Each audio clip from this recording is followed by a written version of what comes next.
Recording in progress, donc pour de façon à téléverser en fait le cours. OK. J'en suis où? J'en suis là. Et évidemment, il faut d'abord que je partage l'écran. Donc, si vous n'avez pas de commentaires par rapport à ça, je vais essayer de voir si on peut trouver une solution. Donc parce qu'il y a peut-être d'autres personnes qui sont dans votre situation.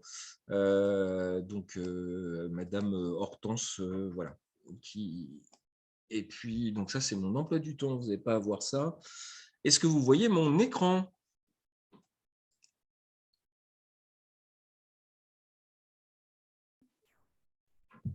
Il faut qu'il y en ait un qui… Ah oui, oui, d'accord. N'oubliez pas SVP. Fanny, à tout le monde. Alors, n'oubliez pas, moi je veux bien… Ah oui, pour réexpliquer les interactions dipôle induit, etc., etc. OK. Alors, on va recommencer. Donc, on en est là. Le côté dipôle induit, en fait, c'est la chose la plus compliquée à comprendre là-dessus.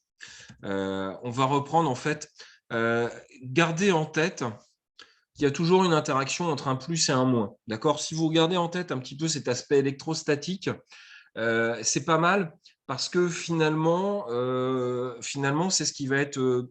c'est ce que vous allez retrouver dans la quasi-totalité des interactions, y compris quand on va faire les liaisons hydrogènes. Tout peut plus ou moins s'expliquer par l'aspect électrostatique. D'accord? Au niveau… Je vais essayer de retrouver ça. Hop.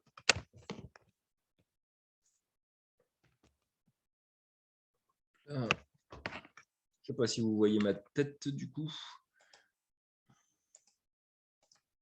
Voici ça. Okay. Alors, au niveau de l'électrostatique et du van der Waals, ce qu'il faut bien comprendre, bon, ça c'est la polarisabilité, excusez-moi, j'y suis pas. En fait, c'est que quand vous avez un élément comme ça, HCl avec HCl, vous avez un delta- qui est ici, un delta+ qui est ici. Et c'est pareil de l'autre côté. D'accord? Alors, dans ce cadre-là, on peut définir, c'est de la physique, ce qu'on appelle des moments de force, c'est-à-dire le fait que vous allez avoir une direction dipolaire, un petit peu comme un aimant où vous avez un pôle sud et un pôle nord, où on peut définir un axe dans lequel vous allez avoir les différentes lignes de champ là-dessus. Je voulais peut-être que je fais un petit crowbar ici. Vous vous souvenez, j'espère que vous avez fait ça un jour en physique. Vous mettez un aimant comme ça, avec un pôle sud, un pôle nord. D'accord? On met une feuille de papier dessus, puis vous versez de la limaille de fer. Vous avez vu ça? Vous savez, ça fait des trucs comme ça. Je dessine mal. Vous pouvez me dire si vous voyez de quoi je parle ou si je suis complètement dans les choux là-dessus. Ouais, c'est bon pour tout le monde? Donc, en fait, ça indique cette espèce de champ. En fait, on va le définir justement par un dipôle, un truc vectoriel qui vous donne finalement une direction comme ceci. Donc, ça, c'est pour l'électromagnétisme, mais ça marche pareil pour l'électrostatique, à savoir que vous avez un moins qui est face à un plus, et donc vous avez ici un espèce de vecteur qui va pouvoir définir cette espèce d'attraction que vous allez avoir à la fois du pôle sud et du pôle nord, en disant, sauf qu'ici, c'est le pôle moins et le pôle plus. D'accord? Alors, sur ces deux molécules, vous avez ces deux choses qui sont là. Et ça, c'est ce qu'on appelle le moment dipolaire permanent. D'accord? Pourquoi c'est permanent? Parce que le chlore, il est toujours delta- et l'hydrogène, il est toujours delta+. Et donc, il y a une interaction entre finalement ces deux aimants qui sont là. Parce que si vous imaginez que vous aviez deux aimants, la limaille de fer elle va avoir un comportement un petit peu différent parce que vous avez deux aimants l'un à côté de l'autre. D'accord? C'est la même image. Sauf que forcément, le fait que vous ayez un moins ici et un autre moins ici, ça va induire que l'ensemble ici est un petit peu différent. C'est-à-dire que, évidemment, vous avez un autre moins qui se crée comme ceci, qui est presque un petit peu une espèce de somme de ces deux atomes-là. Et ça va générer ce qu'on appelle un autre moment dipolaire, qui est le moment dipolaire induit. D'accord ? Alors, le moment dipolaire induit, c'est de vous dire que finalement, si vous êtes du moins ici, le plus, il est à la fois ici, mais il est aussi un petit peu de ce côté-là. Et puis, c'est pareil de l'autre côté avec ce moins qui voit là, et puis qui va voir un plus qui n'est pas que ici, mais qui est aussi un petit peu de ce côté-là. D'accord? C'est la prise en compte, entre guillemets, de l'environnement.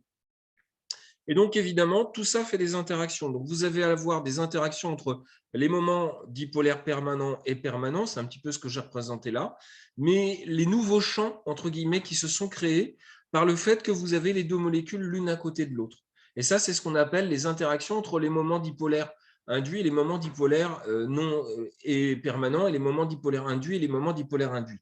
Alors, dans la réalité des choses, tout se mélange. Sincèrement, toutes ces forces-là, toutes ces interactions-là, elles se mélangent. Mais il y a des gens qui se sont amusés en fait à les définir un petit peu. Donc, ceux qui ont bien décrit les interactions permanent-permanent, bah, c'est Kizom. Permanent et l'induit, c'est Debye. Et induit, c'est London. Alors, dans l'ensemble, et c'est sincèrement dans le reste des interactions que vous allez apprendre, vous parlerez très généralement, vous parlerez d'interactions de type Van der Waals. Parce que Van der Waals, c'est l'ensemble de ça. Ce qu'il faut voir, c'est que c'est des interactions qui sont, du fait qu'il faut que les atomes soient proches, c'est des interactions qui sont à courte portée, dans le sens où il faut être proche l'un de l'autre pour avoir un effet. OK? Et c'est des énergies qui sont faibles. D'accord? Et quand je dis interaction de courte portée, c'est que la proportionnalité, elle est en 1 sur R6. Alors, vous allez revoir tout ça. Après, évidemment, quand vous ferez des cours là-dessus. Ça fait que finalement, dès que vous commencez à être à 3 angstroms, 4 angstroms, il n'y a plus d'interaction. Donc, en fait, c'est vraiment quand vous êtes en contact que vous allez avoir ces interactions-là. OK? Et alors, je vous ai mis quelques exemples en fait d'interaction. Les exemples d'interaction comme ça, pour essayer de voir juste les interactions de type que Kizom, que Debye, que de London, c'est pas si évident que ça, parce qu'en fait, je vous dis, il y a toujours un mélange de tout ça. Mais le plus simple pour décrire Kizom, c'est d'envisager que vous avez deux ions qui sont collés l'un à l'autre, un ion plus et un ion moins, qui sont collés par une liaison. C'est le plus simple parce que dans ce cadre-là, le moment dipolaire, il est énorme. Parce qu'en fait, c'est plus des charges partielles, c'est des charges nettes. Donc du coup, on voit que pour décrire Kizom, on voit qu'il y a des orientations qui sont vraiment favorables. Et c'est des choses que vous reverrez ensuite qui sont vraiment favorables dans le sens où c'est toujours un peu pareil. C'est ici, si on va du moins vers le plus, vous avez un moment dipolaire comme ceci, vous avez un moment dipolaire permanent comme ça. Et puis, il y a deux façons de les faire. C'est soit à la queue leu-leu, comme ça, hein, comme c'est à droite, soit tête bêche pour avoir les choses l'un au-dessus de l'autre. C'est des trucs qu'on vous reverrez après sur les interactions. Donc, je vous parle, j'essaie de vous illustrer ça par des protéines ou des choses comme ça. Quand vous verrez les assemblages que vous pourrez faire entre des protéines et une membrane, par exemple, les membranes étant souvent négatives, eh bien, la direction d'interaction de la protéine sur la membrane, elle va très souvent suivre le moment dipolaire parce que ça va être ce moment permanent que vous aurez entre les charges plus portées par des acides aminés de type lysine, arginine et des charges moins portées par des acides aminés de type acide glutamique et acide aspartique. D'accord? Pour avoir un petit peu des choses. Et là, vous allez reparler de ce genre de choses. Sur Kizom, alors, donc ça, c'est l'interaction de Kizom. Je vous ai mis les formules. Franchement, ne les retenez pas et vous ne cassez pas la tête même à les comprendre. J'ai presque, quand je les ai mises, je ne veux pas les changer, j'ai presque regretté vous les avoir mises parce que finalement, ça ne sert à rien de les décrire. Les interactions de Debye, c'est des interactions qu'on a entre des molécules apolaires. Ça se voit bien entre les molécules apolaires et des molécules polaires. Pourquoi? Parce qu'une molécule apolaire, donc c'est quoi? C'est par exemple H2, mais ça peut être N2 par exemple. C'est finalement quand vous avez deux atomes, A et A, qui sont exactement identiques. Du coup, quand on réfléchit au niveau de cette molécule-là, il n'y a pas de raison de mettre un delta- ici, un delta plus là. Par contre, quand vous êtes en interaction avec une autre molécule qui, elle, a des charges partielles, c'est le cas de A et de B, on définit que B, par exemple, est delta- et A, du coup, est delta plus, eh bien, ça induit en fait une petite différence quand vous êtes à côté. Ça va induire un petit delta- en fait sur le A, delta plus sur le A, pardon, ici, et un petit delta- ici. Pourquoi? Parce que face au moins, vous avez presque une interaction qui serait du même ordre ici. Et ça, c'est ce qu'on appelle un moment dipolaire induit. Et donc, il y a une force là-dessus, et cette force, elle est donnée par la polarisation. Alors, c'est quoi la polarisation? Vous regardez avant, c'est le fait que vous ayez des atomes qui sont plus ou moins déformables et plus ou moins, on peut les faire passer delta plus et delta moins. Ça va, ça? Et ça, c'est ce fameux moment dipolaire induit. Alors, c'est tout bête, hein, je vous dis, ça s'explique bien par l'électrostatique. Vous avez à gauche, vous avez une molécule qui n'a pas de moment dipolaire parce que c'est A et A, donc de toute façon, c'est les mêmes atomes. Et le fait que vous êtes à côté d'une autre molécule qui, elle, a un moment dipolaire, bah, ça induit une petite chance, c'est-à-dire que face au moins, bah, vous allez avoir tendance à avoir un plus de l'autre côté, puis ça induit, bah, ça génère du coup un petit moment dipolaire de l'autre côté. Alors évidemment, je vous ai mis la formule parce que je n'ai pas réservé la formule là-dessus.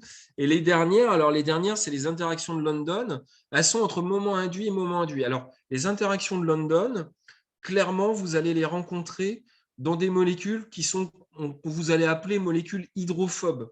D'accord? C'est-à-dire vraiment les molécules apolaires. Et ça va être vraiment une organisation de contact parce que finalement, c'est entre molécules apolaires et molécules apolaires que vous aurez le plus d'interactions de London. Et donc, ce qu'il faut retenir là-dedans, dans cette formule-là, c'est surtout ça. Dans les molécules apolaires, plus le nombre de contacts augmente, c'est le nombre qui augmente, pardon, et plus les interactions de type London sont fortes. Et je vous ai donné un exemple derrière, qui est un exemple classique. Quand vous avez le pentane linéaire, vous avez une température d'ébullition qui est à 36 degrés. Et quand vous avez le néopentane, vous avez une température d'ébullition à 9,5 degrés. Alors, qu'est-ce que ça veut dire une température d'ébullition? On se concentre juste sur ça. Qu'est-ce que ça veut dire une température d'ébullition? C'est de la chaleur, c'est donc de l'énergie que vous êtes obligé de mettre pour prendre un liquide et le faire passer à l'état gazeux. Ça s'appelle de la thermodynamique. Et s'il vous plaît, est-ce que vous pouvez me confirmer que vous avez vu ce genre de choses au premier semestre?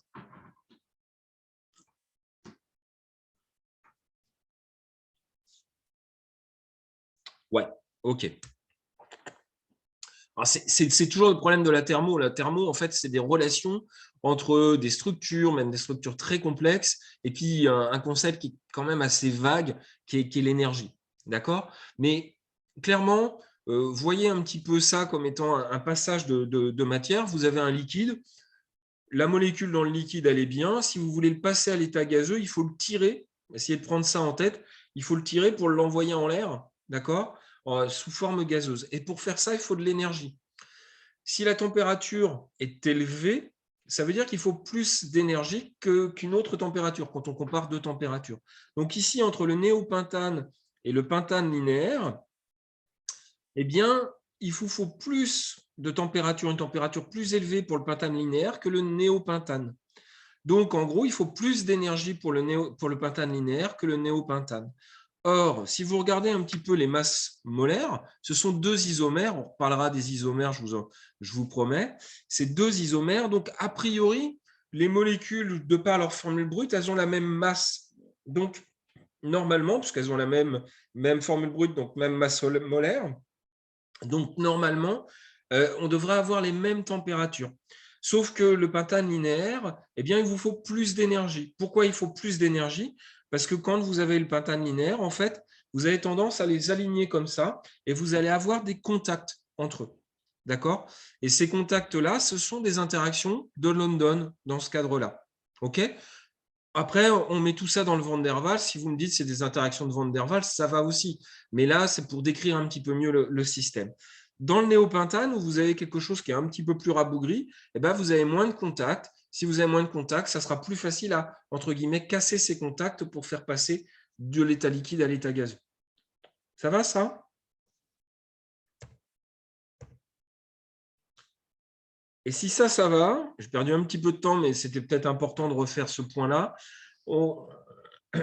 Si ça va, on va parler maintenant de la liaison hydrogène. Alors, je ne vais pas vous mentir, la liaison hydrogène, vous n'allez pas en reparler qu'avec moi, vous allez en reparler massivement parce que s'il y a une interaction qu'on rencontre beaucoup en biologie, c'est l'interaction de liaison hydrogène.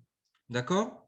Alors, je vais essayer de vous le présenter d'une façon un petit peu intuitive, justement en parlant et en faisant ces relations entre la masse molaire et la température d'ébullition. Si on regarde dans le tableau périodique des éléments, on va regarder des molécules. Donc ici, ces molécules qui seraient créées avec le carbone, CH4, et SiH4, c'est avec le silicium, GeH4, donc le germanium, et SN de l'autre côté, qui est… SN, c'est quoi? C'est l'étain. C'est l'étain. D'accord? J'espère.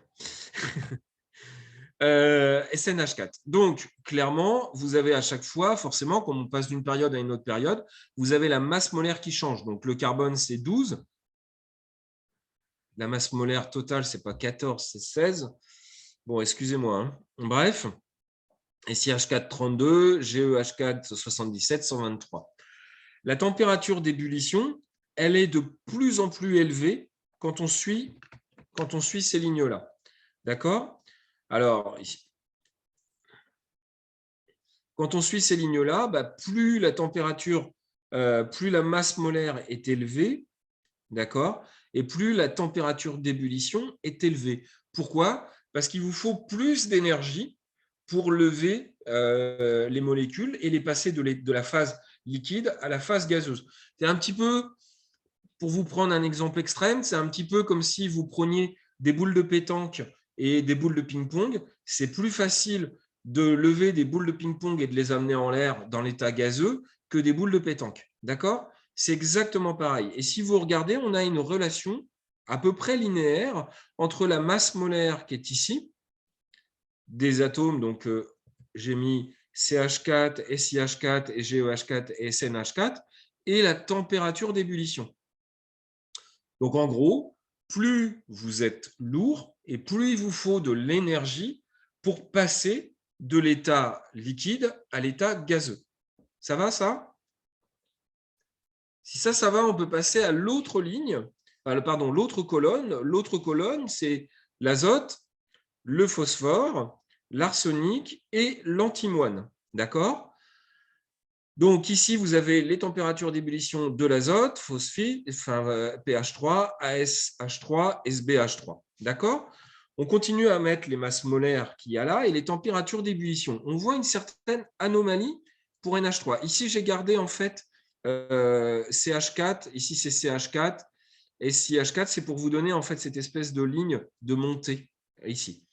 Là, on retrouve un petit peu une ligne entre ça, ça et ça, mais on ne la retrouve pas pour NH3. NH3, elle est un petit peu plus élevée. La température d'ébullition de NH3 est un petit peu plus élevée, un peu comme si finalement NH3, eh bien, elle était avec une masse molaire un petit peu plus lourde.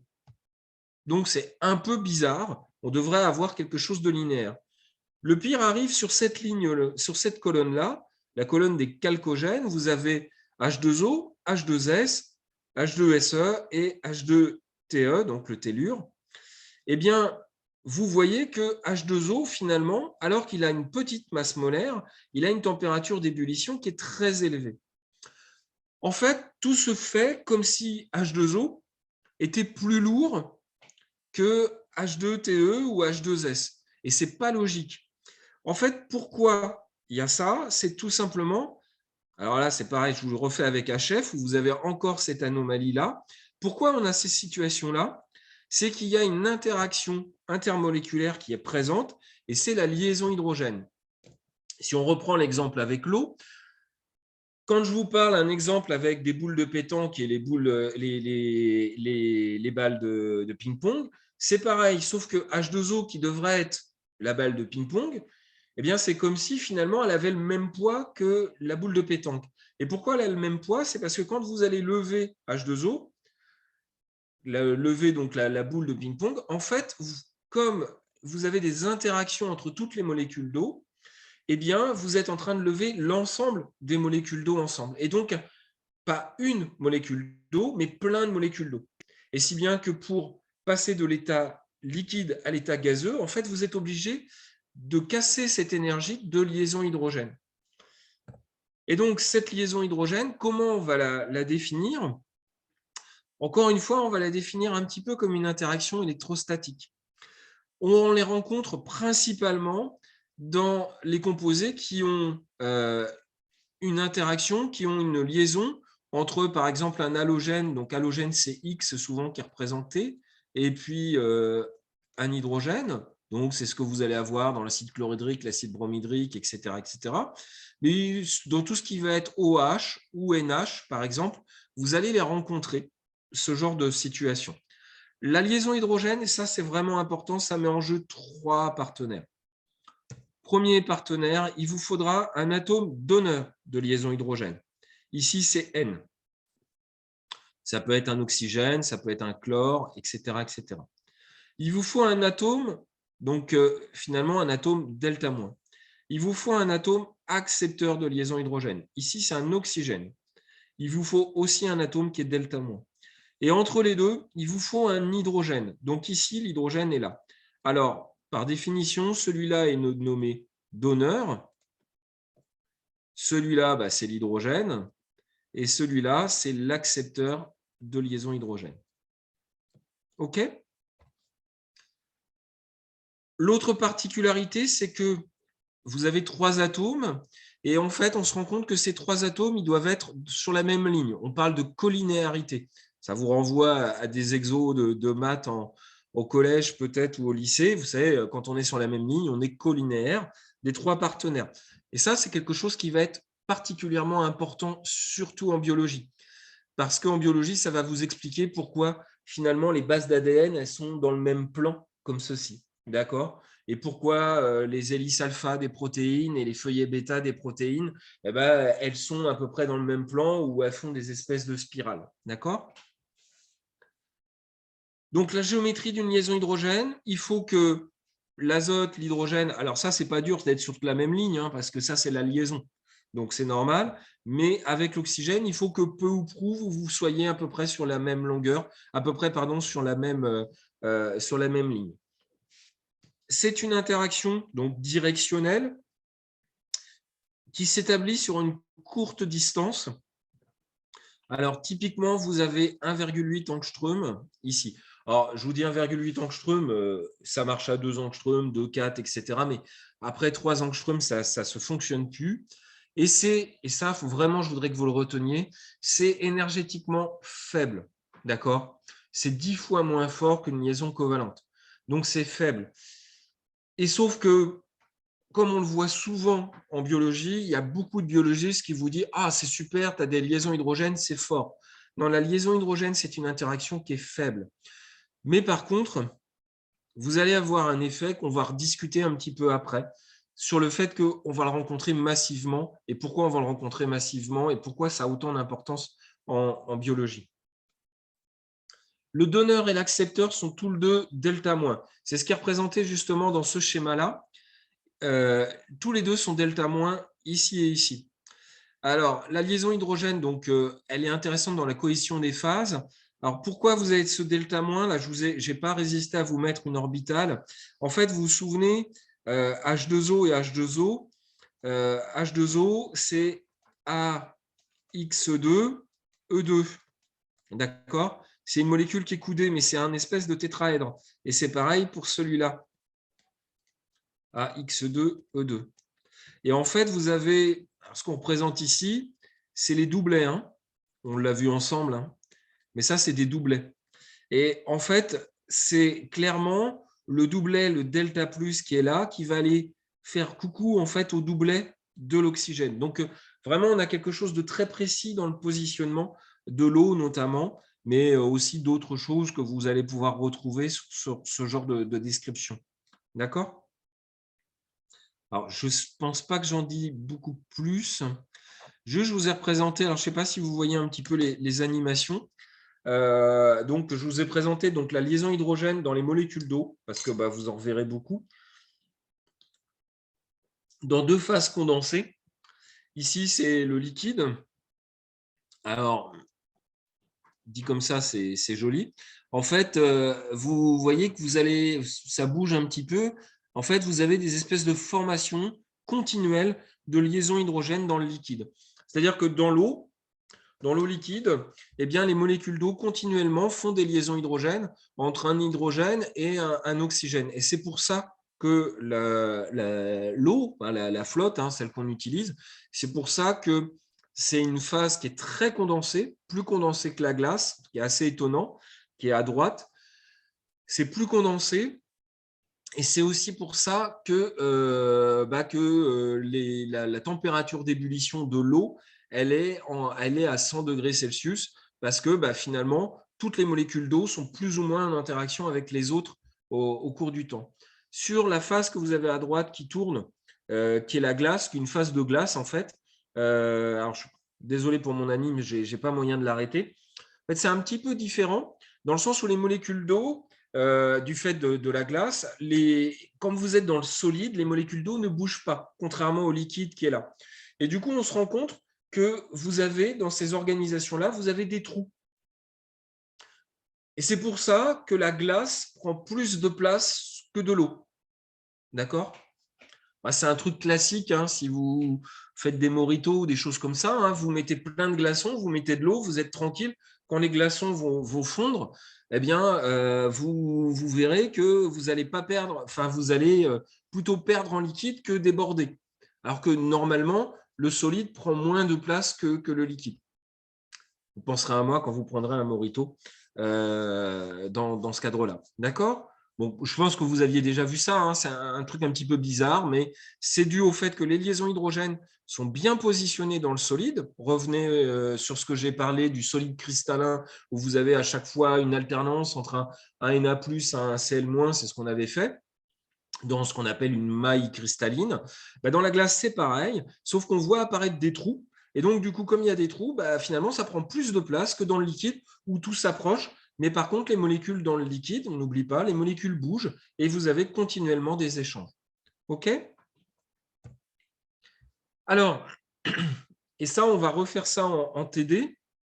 Les liaisons hydrogènes vont permettre d'expliquer différentes d'ébullition ou des différentes températures de fusion. Alors, la fusion, c'est la même chose, hein, c'est le passage du enfin, c'est la même chose. Non, c'est le passage du solide au liquide, et l'ébullition, c'est du liquide au gaz. Est-ce que vous savez le nom pour le passage du solide au gaz?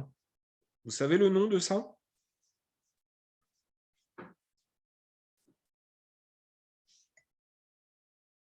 Non, vous ne savez pas. Oh là là là là. C'est pas sublimation, un truc comme ça? Ouais, c'est bien, c'est la sublimation. Bravo, bravo, bravo. Donc, c'est la sublimation. Bon, bref. Ici, on va s'intéresser, donc, vous avez le benzène 1,2-diamine et de l'autre côté, vous avez le benzène 1,4-diamine. Pareil, même formule brute, même masse molaire, d'accord? Ce sont deux isomères, hein, ce sont des isomères de position. Ici, à gauche, vous avez le ortho, à droite, vous avez le para, d'accord? On reparle un petit peu de ça plus tard. Si on compare, on va comparer deux trucs. On va comparer les températures d'ébullition.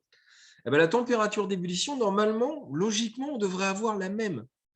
Il n'y a pas de raison. C'est les mêmes masses molaires, on devrait avoir la même. Et pourtant, la température d'ébullition du 1,2-diamine est plus faible que le 1,4-diamine. Pareil pour la température de fusion. Elle est plus faible sur le 1,2-diamine que sur le 1,4-diamine. Pourquoi on a ça? Eh bien, parce que vous devez avoir une interaction supplémentaire dans le 1,4-diamine que vous n'avez pas dans le 1,2-diamine. Cette interaction, c'est quoi? C'est que quand vous faites une liaison hydrogène, ici, dans le 1,2-diamine, vous allez la faire entre guillemets entre ça et ça. Alors que entre le 1,4-diamine, eh bien, vous allez la faire avec une autre molécule. Je vais la dessiner comme ça.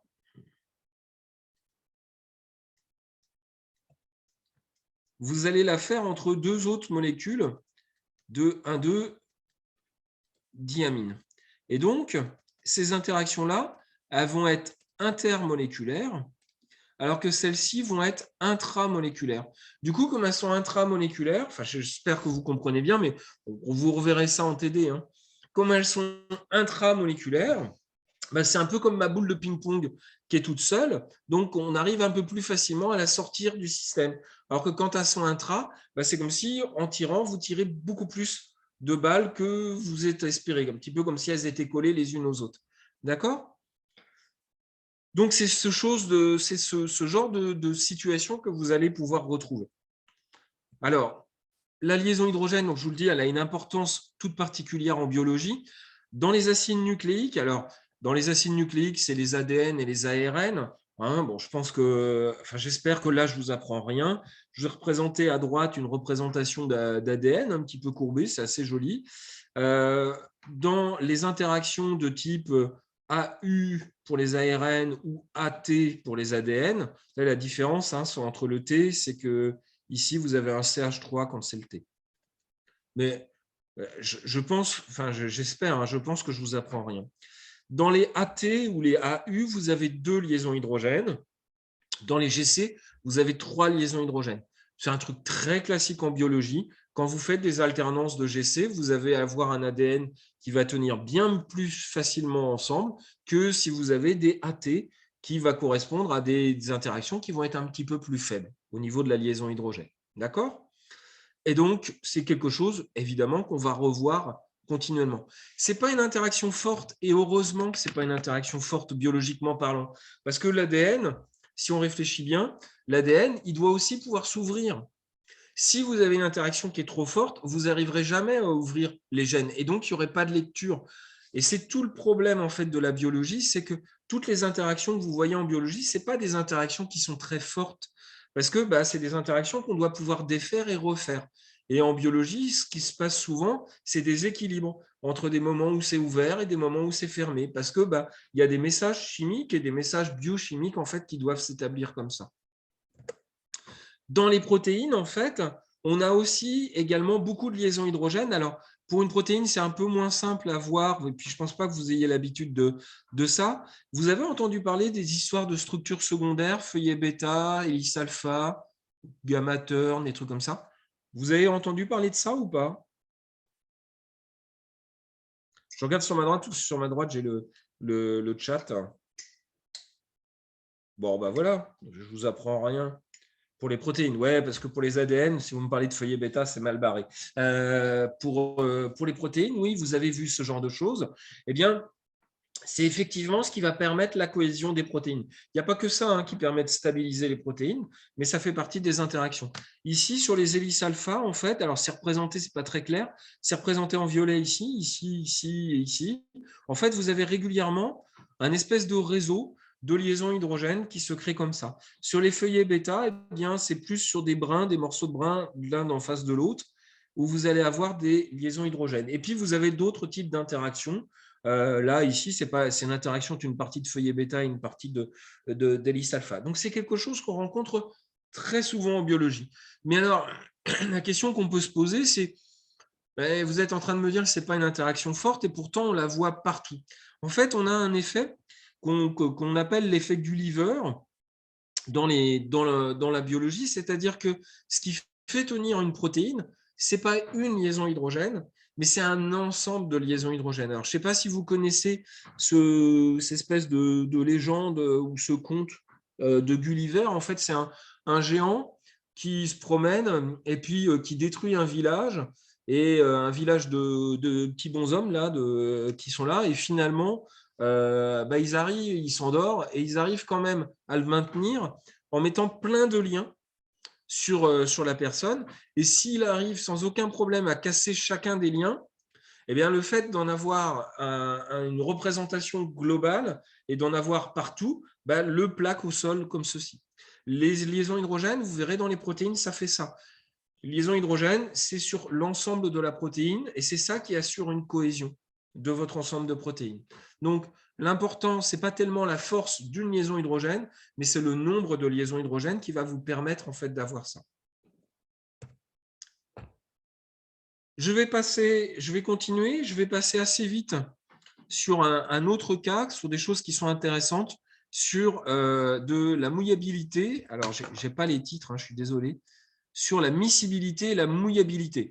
Alors, c'est un concept qui va peut-être être un petit peu plus obscur pour vous, mais je vais quand même essayer de l'illustrer sur des aspects on va dire, de bio, dans ce cadre-là. Si vous avez deux liquides sont miscibles si les interactions intermoléculaires sont de même nature. Alors, ça veut dire quoi, miscible? Franchement, gardez en tête ce mélange de la vinaigrette, ce mélange huile-eau que vous avez déjà entendu parler. Vous voyez bien que si vous prenez de l'huile et de l'eau, vous n'allez pas réussir à mélanger les deux. Vous allez avoir deux phases et c'est quelque chose qu'on va utiliser couramment en chimie. Vous avez fait ce genre de choses, là, ce truc que vous avez à droite, l'ampoule à décanter? Vous connaissez ça ou pas?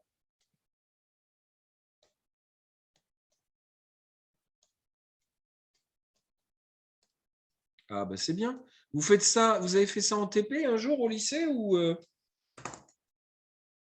que vous ne faites pas de TP avec ce genre de choses cette année? Enfin, en chimie, vous n'en faites pas, de souvenir?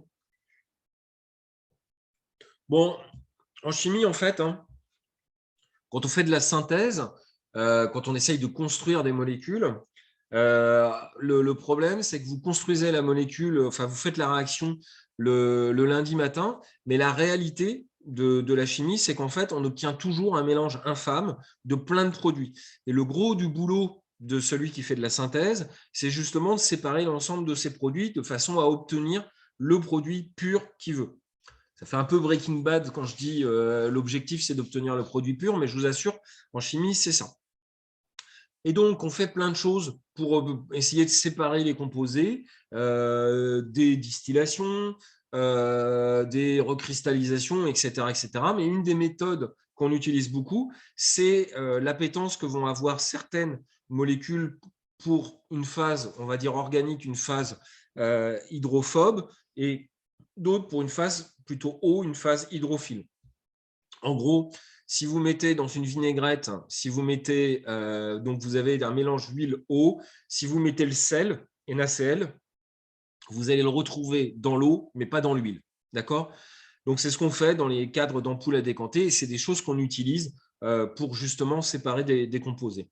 Donc, des exemples de cas, donc là, dans un liquide, mais pas dans un autre, donc les liaisons hydrogènes dans le mélange eau-huile.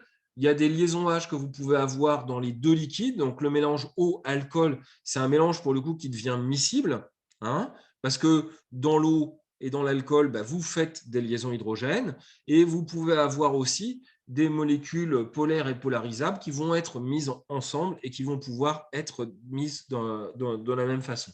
Un autre cas, en gros, c'est si vous mélangez du beurre fondu avec de l'huile, vous allez voir que vous allez pouvoir bien mélanger ces différentes choses. D'accord? Donc, dans ce cadre-là, vous mélangez les différents trucs.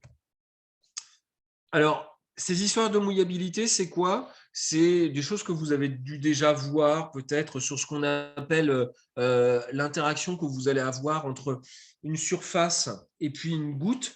Vous voyez bien que quand vous mettez une goutte sur un tissu, vous voyez bien que si le tissu est, je vais employer le terme hydrophobe, vous allez avoir le liquide qui va couler dessus. Vous allez avoir ça par exemple sur du plastique. Vous allez directement couler dessus. Si vous prenez du coton, par exemple, eh bien, au contraire, le coton va s'étaler et s'absorber sur la surface. D'accord? Donc, c'est ce qui est représenté ici sur une molécule qui est plutôt, enfin, une goutte d'eau qui est plutôt hydrophobe. La goutte d'eau reste on va dire, sur une interaction en forme de goutte. Et ça va couler si vous mettez un plan incliné. Si au contraire, vous êtes très hydrophile, ça va bien s'étaler. Pourquoi ça s'étale bien? Parce que, excusez-moi, je suis en train d'utiliser. Ici, ça s'étale bien parce que vous faites plein d'interactions entre la surface, entre l'eau et la surface. D'accord? Alors, il y a plein de choses dont on parle. Je vous demande pas à connaître ça, hein, pas à connaître. OK? Et je ne vais pas rentrer dans les détails là-dedans. C'est juste que j'ai récupéré des diapos que j'utilise avec d'autres, notamment en physique ou des choses comme ça, sur la physique des matériaux, mais ce n'est vraiment pas à connaître. D'une façon générale, vous voyez que si la molécule d'eau s'étale, eh bien, ça veut dire que le matériau qui est en dessous, l'interface qui est en dessous, c'est avec une interface qui est solide, qui est hydrophile. Si au contraire, ça reste très compact, en forme de rond, eh bien, ça veut dire que l'interface que vous avez, l'interaction que vous avez avec la surface, cette fois-ci, elle est plutôt hydrophobe. D'accord? Il y a énormément de gens qui travaillent sur ce genre de choses, notamment dans le domaine de l'écologie. Alors, je ne sais pas si vous savez ça, mais un des problèmes qu'on a sur les… j'en ai peut-être parlé après. Non, je ne vais pas parler après.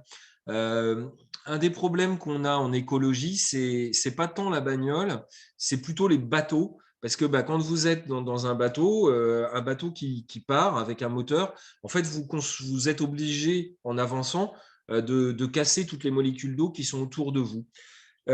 Si la peinture de la coque est très hydrophobe, vous dépensez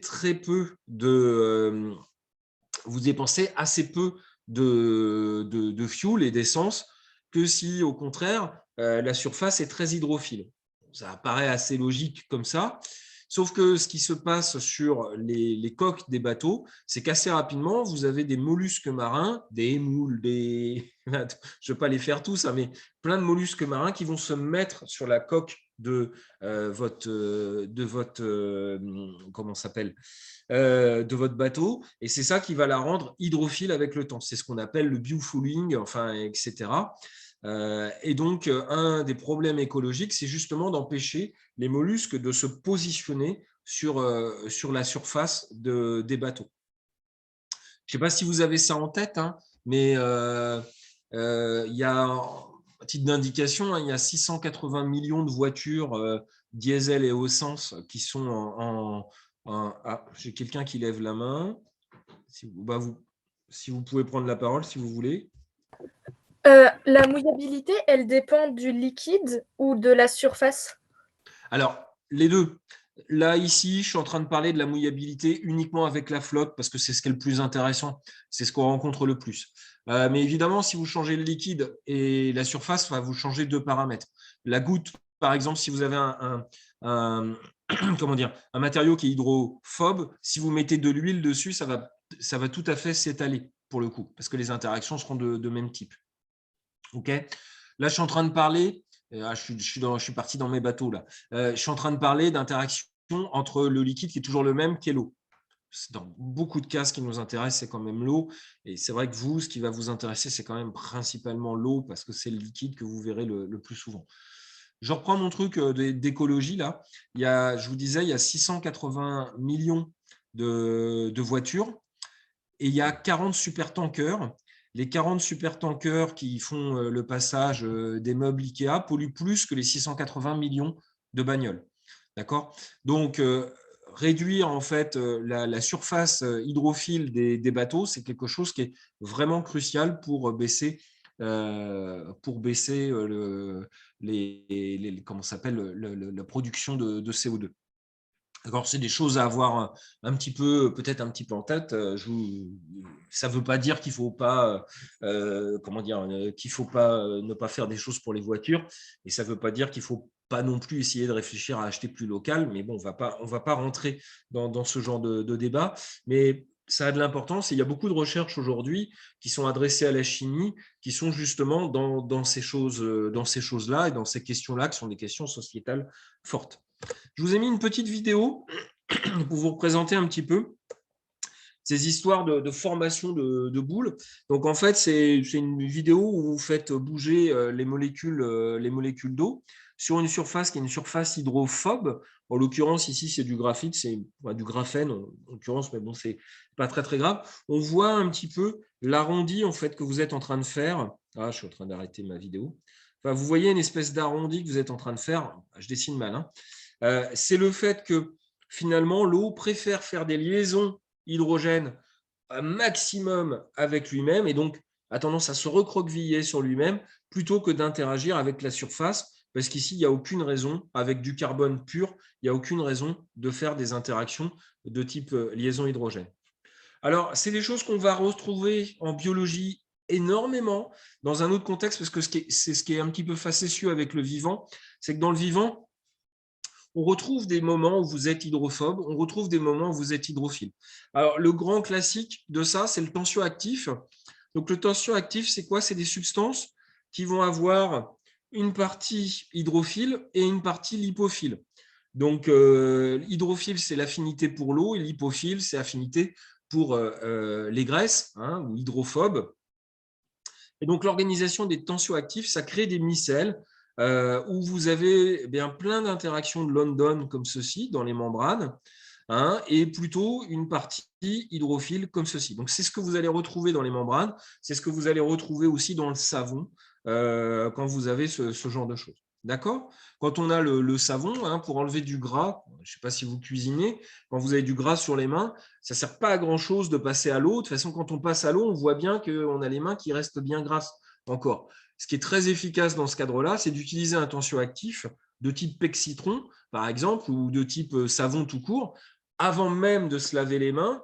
Quand vous avez les mains pleines d'huile, je vous conseille de d'abord mettre un tensioactif, donc du savon, du PEC citron, etc., de bien mélanger ça et ensuite de passer à l'eau. Vous allez voir, vous allez tout de suite dégraisser vos mains beaucoup plus facilement que si vous les passez juste à l'eau. D'accord?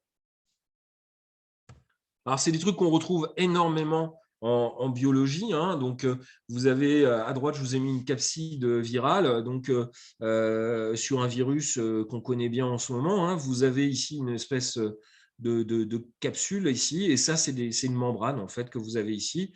Ici, c'est représenté. Donc, la membrane, vous avez des têtes polaires ici, et ici, j'ai une espèce de mer entre les deux. Et entre-temps, c'est des acides gras. Donc, en fait, c'est des chaînes d'alcanes qui vont se mettre ensemble en restant sur ces aspects hydrophobe, hydrophobe. Hydrophobe va avec l'hydrophobe, l'hydrophile va avec l'hydrophile. D'accord? Ça, les membranes, vous en entendrez parler, vous verrez, il y a toute une zoologie des membranes, il y a plein de choses à faire là-dessus. Alors, ce cours-là va s'arrêter. Donc, à retenir les interactions directionnelles à courte distance, les interactions, la relation entre liaison H et les constantes physiques, ça, vous allez en refaire en TD. L'histoire de miscibilité, de mouillabilité, les histoires de tensioactifs. Mais je pense que vous avez déjà dû voir ça auparavant. Hein. Tout ça, c'est important. Vous savez, une protéine, très souvent, c'est aussi quelque chose d'amphiphile, parce que quand je travaillais, quand on faisait des synthèses de protéines, je me souviens qu'un des bons moyens pour savoir s'il nous en restait dans le tube, on remue un peu, puis si ça mousse, souvent, ça veut dire qu'il nous reste de la protéine à l'intérieur. Et pourquoi ça mousse? Parce que c'est un tensioactif, hein, comme les bulles de savon, et ça fait ce genre de comportement. D'accord? Alors, je n'ai pas résisté, mais alors, de vous parler d'autres types d'interactions, parce qu'il y a plein d'autres types d'interactions qui existent. OK. Alors, par contre, là, je vais passer très vite, parce que ce n'est pas forcément des choses, mais c'est des choses à avoir en tête, plutôt culture générale, et ce n'est pas forcément à utiliser dans un premier temps. La première chose donne une description un petit peu de ce qu'on appellera une interaction de type stacking, que j'ai écrit sur empilement, parce que ce n'est pas joli, stacking, c'est l'empilement aromatique. De fait, le benzène, c'est une molécule qui est symétrique, qui n'a pas de moment dipolaire, parce qu'il n'y a pas de moment dipolaire global. Mais pourtant, vous allez avoir des types d'interactions que vous allez rencontrer régulièrement, où vous allez avoir deux noyaux benzéniques qui vont se mettre l'un au-dessus de l'autre. Alors, soit comme ça, soit comme ça. Alors, vous rencontrerez ça régulièrement. Dans les protéines, là, on est dans ce qu'on appelle la biologie structurale, c'est-à-dire qu'au bout d'un moment, on essaye de décrire comment se fonctionne une protéine. Indirectement, ce qui est intéressant, c'est d'écrire le site actif d'une protéine et donc de son mode d'activité dans ce cadre-là. D'accord? Donc ici, c'est l'illustration d'une interaction où vous avez un acide aminé comme ceci qui est avec un noyau benzénique, avec un autre acide aminé qui fait un angle orthogonal l'un avec l'autre comme ceci. Cet acide aminé, vous connaissez, ça s'appelle une phénylalaline, hein, qui est comme ça, c'est juste un noyau aromatique dans ce cadre-là. Vous avez d'autres empilements, donc le plus classique, c'est au contraire le stacking, où vous avez cette fois-ci ces empilements l'un au-dessus de l'autre. Vous le rencontrez très régulièrement dans les ADN, évidemment, hein, dans les ADN, ce qui positionne un petit peu les paires de bases les unes au-dessus des autres dans un espèce d'échelle comme ça, c'est les empilements de type empilement aromatique. C'est aussi quelque chose que vous retrouvez, peut-être que vous l'avez dans les mains, dans un crayon. Vous avez peut-être vu ça, le graphite, en fait, le graphite, c'est du carbone. À titre d'indication, le carbone, hein, le graphite, c'est exactement la même chose que le diamant. Hein. Donc, je sais qu'il y avait la Saint-Valentin lundi. Vous auriez tout à fait, messieurs, pu offrir à votre cher et tendre une bague avec un bout de graphite, un bout de crayon de bois, hein, en fait. Hein, c'est ça qu'il s'agit, hein, un bout de crayon à papier. En disant, écoute, c'est la même chose, hein, c'est du diamant, hein, c'est du graphite, c'est aussi du carbone. Je t'offre la même chose que du diamant. Alors, je ne sais pas si elle l'aurait apprécié, c'est à vous de voir, mais c'est exactement pareil. Alors, d'où vient le fait qu'on écrit avec comment s'appelle, du graphite, et par ailleurs, vous ne pouvez pas écrire avec du diamant, eh bien, c'est qu'en fait, dans le graphite, vous avez le carbone qui est empilé selon des feuillets comme ça. Donc, vous imaginez que là, c'est une vision à l'échelle atomique, mais c'est une vision aussi que vous avez à l'échelle macromoléculaire avec un espèce de cylindre comme ceci, du graphite, où vous avez finalement ces plans, qu'on appelle ça des lamelles, ces plans lamellaires, qui sont comme ceci, parallèles les uns avec les autres. Ce qui fait que le crayon à papier, eh bien, quand vous tapez comme un bourrin dessus, vous allez vous faire mal, en fait. Vous allez faire mal. Par contre, si vous actionnez la force dans cette direction-là, par exemple, eh bien, vous allez déposer sur le papier des plans avec du carbone, ce qui va faire une trace. Et c'est comme ça qu'on crée, en fait, les traits sur du papier. D'accord? Bon, pas moi de vous faire les cours sur ça. Il y a aussi des interactions cations aromatiques. Alors, je ne vais pas les décrire, encore moins à l'échelle quantique, mais c'est du fait que vous allez retrouver assez régulièrement des benzènes et des ions qui vont pouvoir interagir les uns avec les autres. C'est des énergies faibles. Et ça, j'en parle pas. Je les ai mis dans les diapos, mais je n'aurais pas dû en parler. D'accord?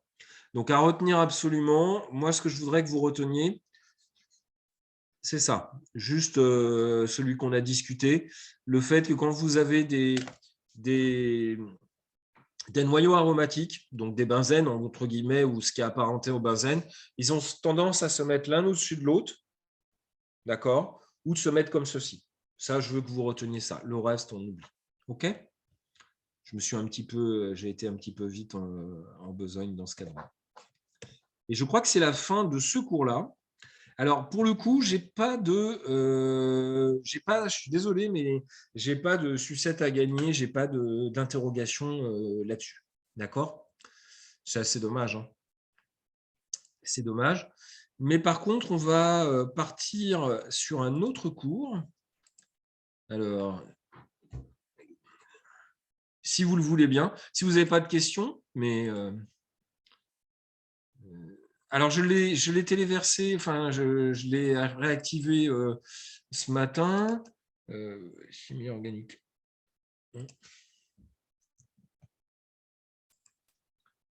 Vous allez le retrouver ce matin.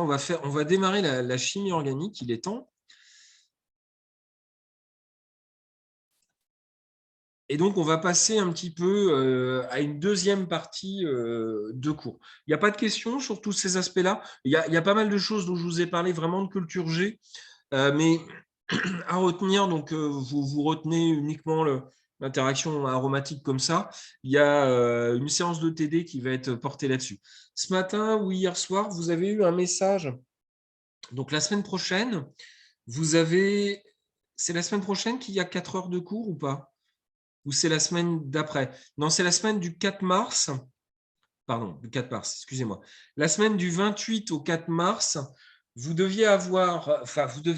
avez 4 heures de TD avec nous et vous aviez aussi une interrogation en TD. Et donc, vous était prévu dans ces 4 heures une interro, cette fois-ci en TD, pas en amphi. D'accord? Cette interro, en fait, elle va être décalée à la semaine d'après.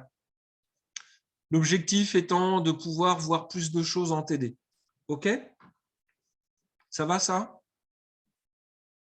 Vous aviez repéré qu'il y avait des moments où vous aviez 4 heures de chimie. Alors, le pire étant pour le groupe de la mort, c'est-à-dire le groupe 5 que j'ai, parce que je crois qu'on fait 2 heures de cours le matin et puis 4 heures de TD après. Je ne sais pas s'il y en a du groupe 5 ici, mais ça va être dur. Ça va être dur. Mais on va tenir. D'accord? Ouais. Ouais, je suis désolé. Hein. Je suis désolé. Moi aussi, je ferais ça bien de façon homéopathique. Sachant que s'il y a de l'homéopathie, c'est qu'il n'y a plus rien. Mais bon. En tout cas, au niveau cours, ce que j'ai fait là, ça clôt, on va dire, l'aspect un petit peu chimie physique. un peu chimie physique des choses. Et on va passer maintenant à un aspect plus chimie du vivant, chimie organique. Alors, normalement, hein, vous connaissez ça par cœur parce que je suis sûr que vous êtes des chimistes hors pair. Vous voyez mon écran toujours?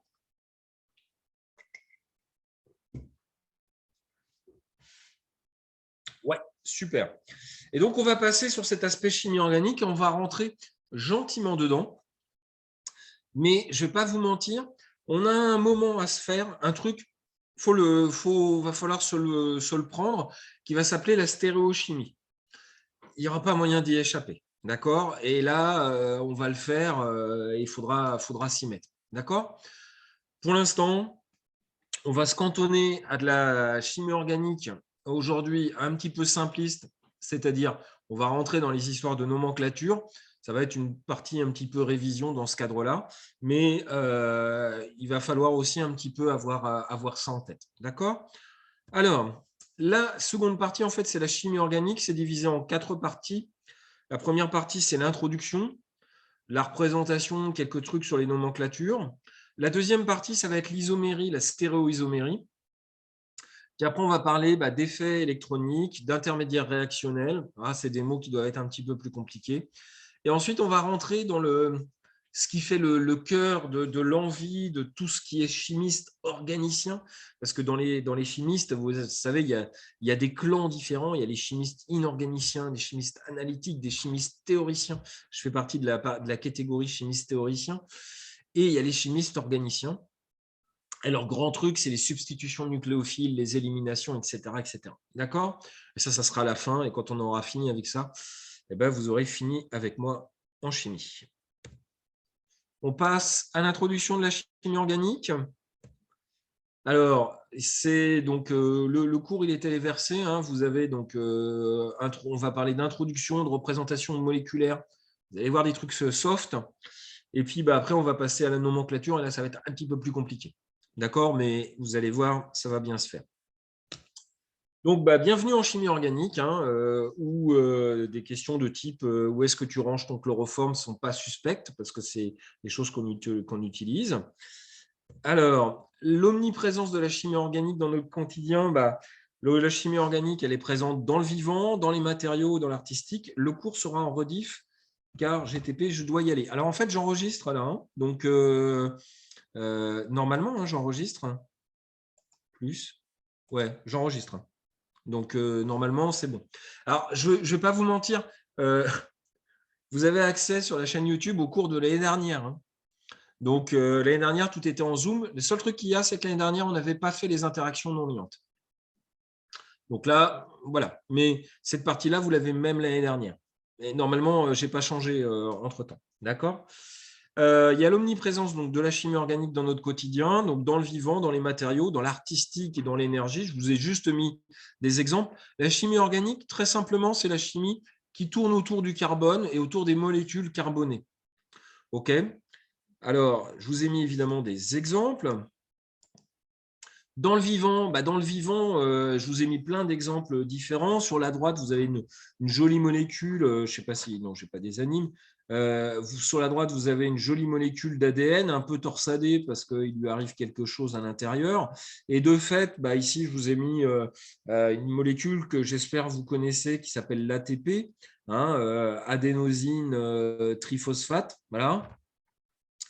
Mais ce n'est pas que ça dans le vivant, ce n'est pas que l'ADN, c'est les protéines. D'accord ? Ici, les protéines, des protéines, ce ne sont que des peptides, c'est finalement un polymère de type polyamide.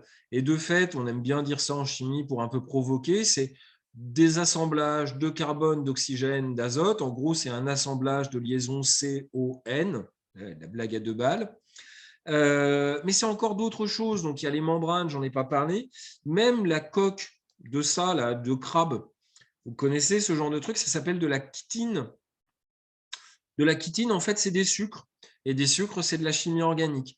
Alors, ce qu'on dit souvent en blaguant, c'est que si vous mâchez bien la chitine, hein, donc les trucs de crabe, là, bah, vous devez avoir le goût sucré au bout d'un moment qui doit vous retrouver en goût.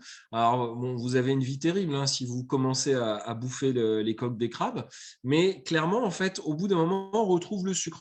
On a ça de façon plus simple dans le pain.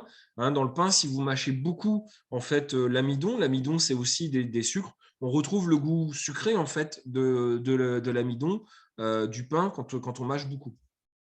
Et évidemment, on en parle, hein, mais c'est des molécules aussi, des médicaments. Ici, je vous ai pris l'exemple de l'atropine.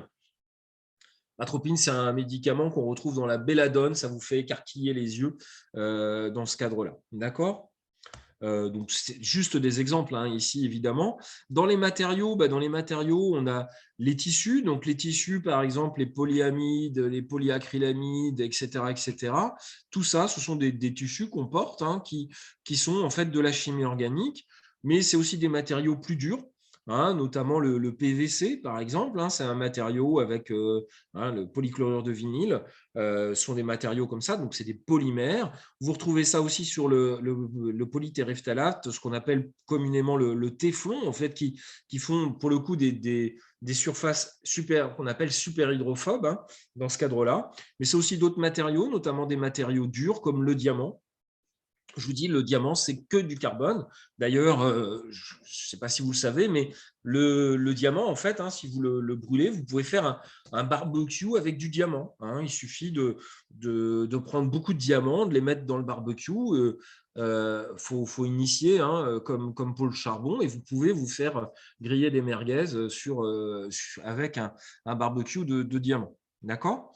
Et je crois que sur Internet, on retrouve des gens qui se sont amusés à brûler des diamants. Alors, ça fait du CO2 hein, derrière, hein, vous ne revenez pas, hein, vous avez que vos yeux pour pleurer, hein, donc vous n'avez pas ça. D'accord ?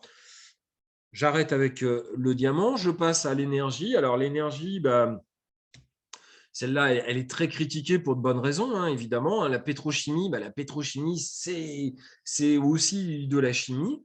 Mais il y a également les cellules photovoltaïques aujourd'hui, les cellules photoorganiques. Celles qui marchent bien, c'est les cellules celles qui sont celles d'avenir. C'est aussi de la chimie organique. Et puis, il y a également dans l'énergie, il y a la valorisation de la biomasse. Hein, vous avez vu ça, la biomasse végétale, tout ça, c'est de la chimie organique. Et puis, il y a également d'autres types de choses. Vous avez dû entendre parler de l'hydrogène comme étant un carburant du futur ou des choses comme ça. Un des problèmes très basiques de l'hydrogène que les gens n'ont pas forcément en tête, mais que vous pouvez comprendre, le dihydrogène, c'est tout petit. Parce que l'hydrogène, depuis le début, je vous en parle, c'est un tout petit atome. Le dihydrogène, c'est la plus petite des molécules, quelque part, qu'on va retrouver à l'état naturel. C'est tellement petit que dans les bouteilles de gaz, si on comprime trop, ça passe à travers. Parce que finalement, les mailles de cristalline en fait, du métal, vous passez à travers. Donc aujourd'hui, on essaye de réfléchir à comment avoir des matériaux qui permettent de contenir un maximum d'hydrogène et surtout de pouvoir les libérer à volonté. Et ça, c'est ce que là-dessus, on est obligé de passer à la chimie organique. Et c'est ce qu'on appelle les Metal Organic Framework, qui sont des matériaux qui sont beaucoup étudiés aujourd'hui au niveau de la recherche pour justement essayer de stocker de façon intelligente l'hydrogène, dans le sens où on veut qu'il relargue après l'hydrogène assez facilement. D'accord ? Alors, l'artistique, alors je le dis franchement, hein, nous, on a beaucoup de gens qui travaillent un petit peu là-dessus au niveau de la chimie. Beaucoup de gens veulent ensuite intégrer la cosmétique, etc. etc. Hein. En chimie, notre principal employeur, c'est la chimie, enfin, c'est l'industrie pharmaceutique. Et tout de suite après, c'est l'industrie cosmétique, L'Oréal, Shiseido, Dior, etc. etc. Alors, on ne fait pas forcément que des jolis parfums ou des choses comme ça, mais les parfums, c'est de la chimie organique. La composition des savons, etc., c'est aussi de la chimie organique. Et puis, le pigment, les peintures, la restauration d'œuvres d'art, on est obligé un petit peu de faire de la chimie organique. Je vous ai représenté ici une figure qui est là, où vous voyez, alors j'espère que vous connaissez ce joli tableau des tournesols de Van Gogh. À titre d'indication, en L3, on a des stages et je me souviens d'une stagiaire qui avait étudié par le biais de la chimie en fait le vrai tableau de Van Gogh, hein, et essayer de voir quels pigments en fait il y avait précisément, essayer de retrouver parce que les peintures en fait elles perdent leur éclat naturel, hein, parce que les pigments ils ont une vie, et donc essayer de retrouver quelles étaient les vraies couleurs originelles des tableaux, et notamment en l'occurrence son travail de stage, c'était sur les tournesols de Van Gogh. Donc tout ça, c'est de la chimie orga. J'essaye de faire un peu de pub dans ce cadre-là. Et puis, ça, c'est la partie vraiment culture G, introduction là-dessus. On va passer maintenant sur autre chose, sur la représentation moléculaire. Donc, j'étais en forme hein, sur les tableaux. Vous savez de qui il est, celui-là? C'est des questions culture G. Ça me permet de reprendre un... Non, il n'y a personne qui le connaît? C'est pas une pipe. Alors ça, c'est le titre. Mais de qui il est? Non? Bon, voilà, super. De Magritte, c'est de Magritte. À titre d'indication, il est exposé à Los Angeles et j'avais été le voir à Los Angeles. Et c'est là où on voit on va dire un peu, je ne veux pas critiquer mes amis américains, mais le côté un peu prude. Avant d'entrer dans la salle, vous devez passer, vous aviez un questionnaire à remplir parce qu'il est mis à part, parce qu'on considère que c'est un encouragement à fumer et c'est pas bien de fumer. Et donc, vous êtes dans une salle à part, il n'est pas exposé avec les autres à cause de ça et on remplit un petit papier vous expliquant que vous vous engagez derrière à pas les attaquer en justice si vous mettez en fumée ou des choses comme ça. Un truc de ma boule. Un truc de ma boule. Donc, le truc de Magritte, en fait, c'était de dire que non, ça, c'est pas une pipe, en fait, c'est pas une pipe, c'est un tableau, d'accord, et c'est une représentation. Alors, pourquoi j'ai mis ça? C'est parce que, en fait, en chimie, on a une particularité qu'on n'a pas forcément en biologie, parce qu'en biologie, on a moyen de voir ce qu'on fait. C'est-à-dire, j'ai essayé de me comprendre. C'est-à-dire que vous avez des microscopes, pour dire les choses, vous avez des microscopes qui permettent de voir une cellule, qui permettent de voir des tissus, qui permettent de voir des mitochondries ou des choses comme ça. En chimie, clairement, quand on travaille sur des molécules, en tout cas pas simplement, on n'a pas des microscopes optiques qui nous permettent de voir à quoi ressemble vraiment la molécule. On a des choses qui existent, mais c'est par la spectroscopie, mais c'est vraiment de façon complètement, on va dire, induite en fait par différents types d'analyses. Donc en fait, en chimie, on a l'habitude de travailler avec de la représentation moléculaire, avec des dessins qui représentent ce sur quoi on travaille. D'accord? Alors, encore faut-il définir un petit peu sur quoi on travaille et comment on travaille. Alors, il y a plein de façons de représenter en fait la chimie. La représentation la plus simpliste de la chimie, c'est la formule brute, donc de la molécule. En fait, ça donne la liste des éléments, leur nombre et la charge globale de la molécule. Alors, on en a parlé ensemble avec Lewis, d'accord. On voit que grâce à ça, vous n'allez avoir aucune information sur la connectivité entre les atomes. Vous avez la formule développée. Donc, la formule développée, en fait, c'est ici. La formule développée, elle va être beaucoup plus intéressante parce qu'elle va renseigner sur l'agencement des atomes qui vont composer la molécule. Son information est uniquement plane et généralement, les atomes seront présentés à 90 degrés. Alors, pourquoi on a ce type de représentation à 90 degrés? Ça paraît bizarre aujourd'hui. Il va falloir revenir un petit peu à des temps anciens. Alors vous n'avez pas le droit de me dire ouais, c'est ce que vous avez connu, mais il fut un temps, on n'avait pas beaucoup d'ordinateurs et on avait des machines à écrire. Là, quand même, vous savez ça. Et donc, pour dessiner la petite molécule que vous avez là, en fait, pour la dessiner en formule développée, vous savez comment on faisait? On commençait la ligne, on faisait 3 espaces, donc on appuyait 3 fois sur la barre entrée, puis on tapait sur un H, on mettait un autre espace, on tapait sur un H, et après, on sautait le truc d'après, on refaisait pareil, 3 espaces, on mettait un L ou une barre si on avait, un autre espace, un L, etc. Puis après, on faisait H, moins C, O, etc., etc. Et en plus, il n'y avait pas de CTRL-Z. D'accord? Quand on se plantait, il fallait sortir la feuille et tant pis si vous aviez écrit tout ça avant et que vous étiez planté à la fin. D'accord? Donc, c'était assez lourdingue sur ce genre de choses.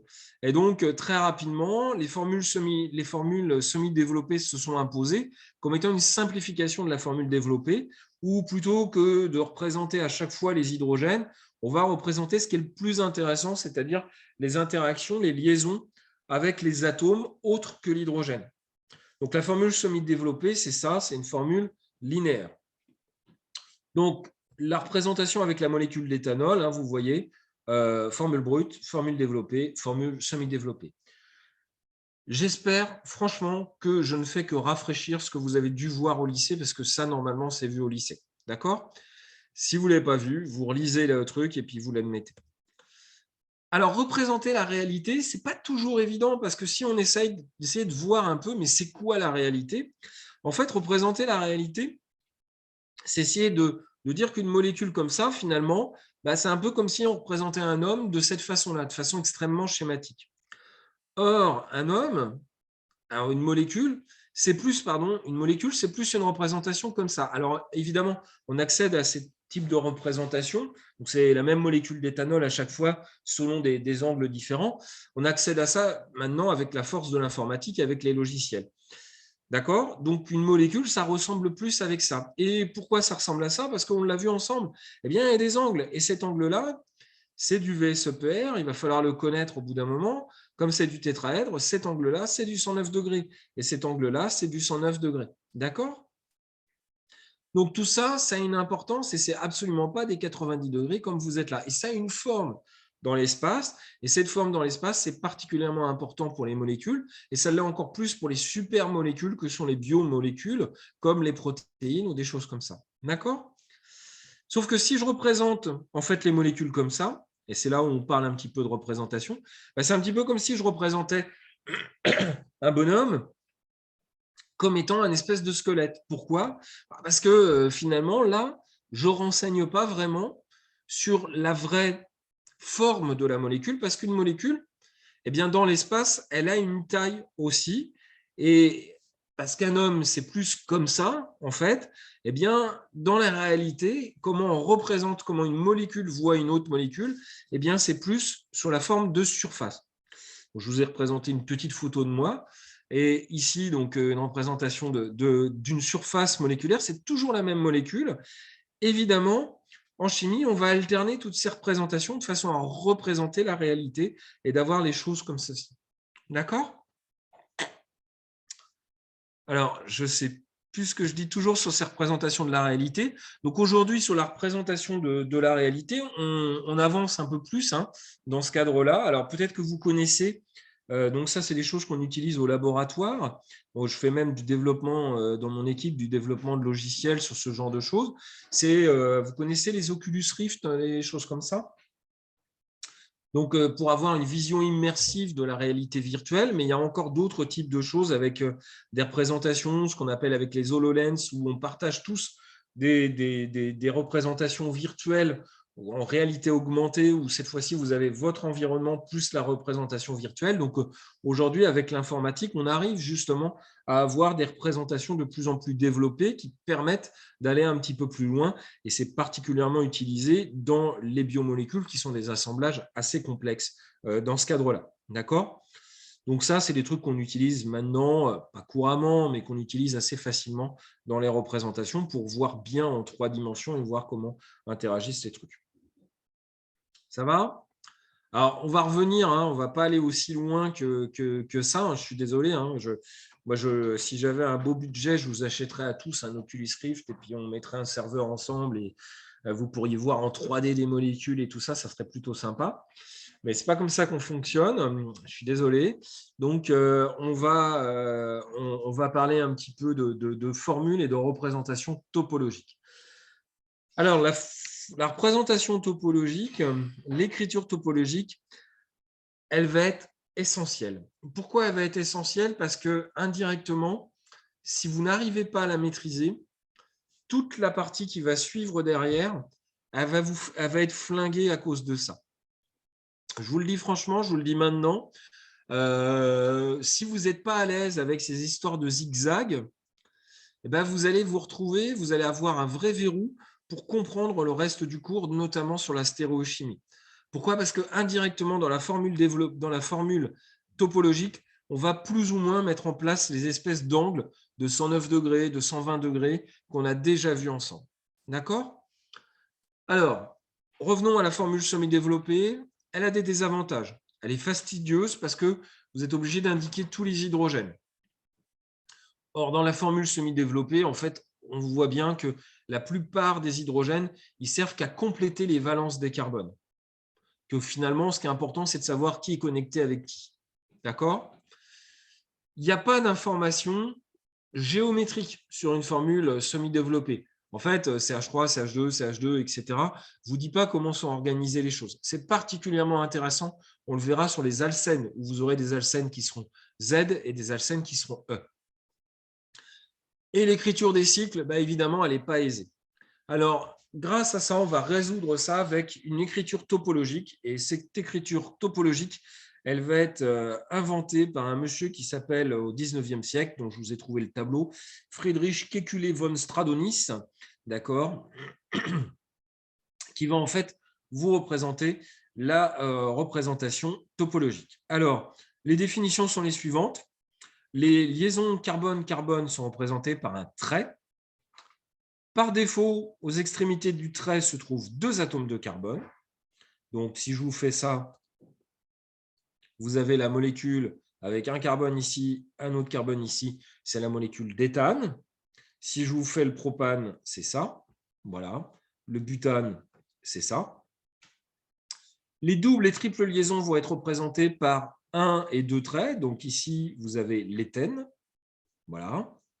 Parce qu'il y a 2 traits. Et ici, vous avez l'éthine, donc un alcyne, parce que vous avez 3 traits, donc une simple liaison et 2 doubles liaisons. OK? Les atomes d'hydrogène ne sont pas représentés à moins que cela soit nécessaire.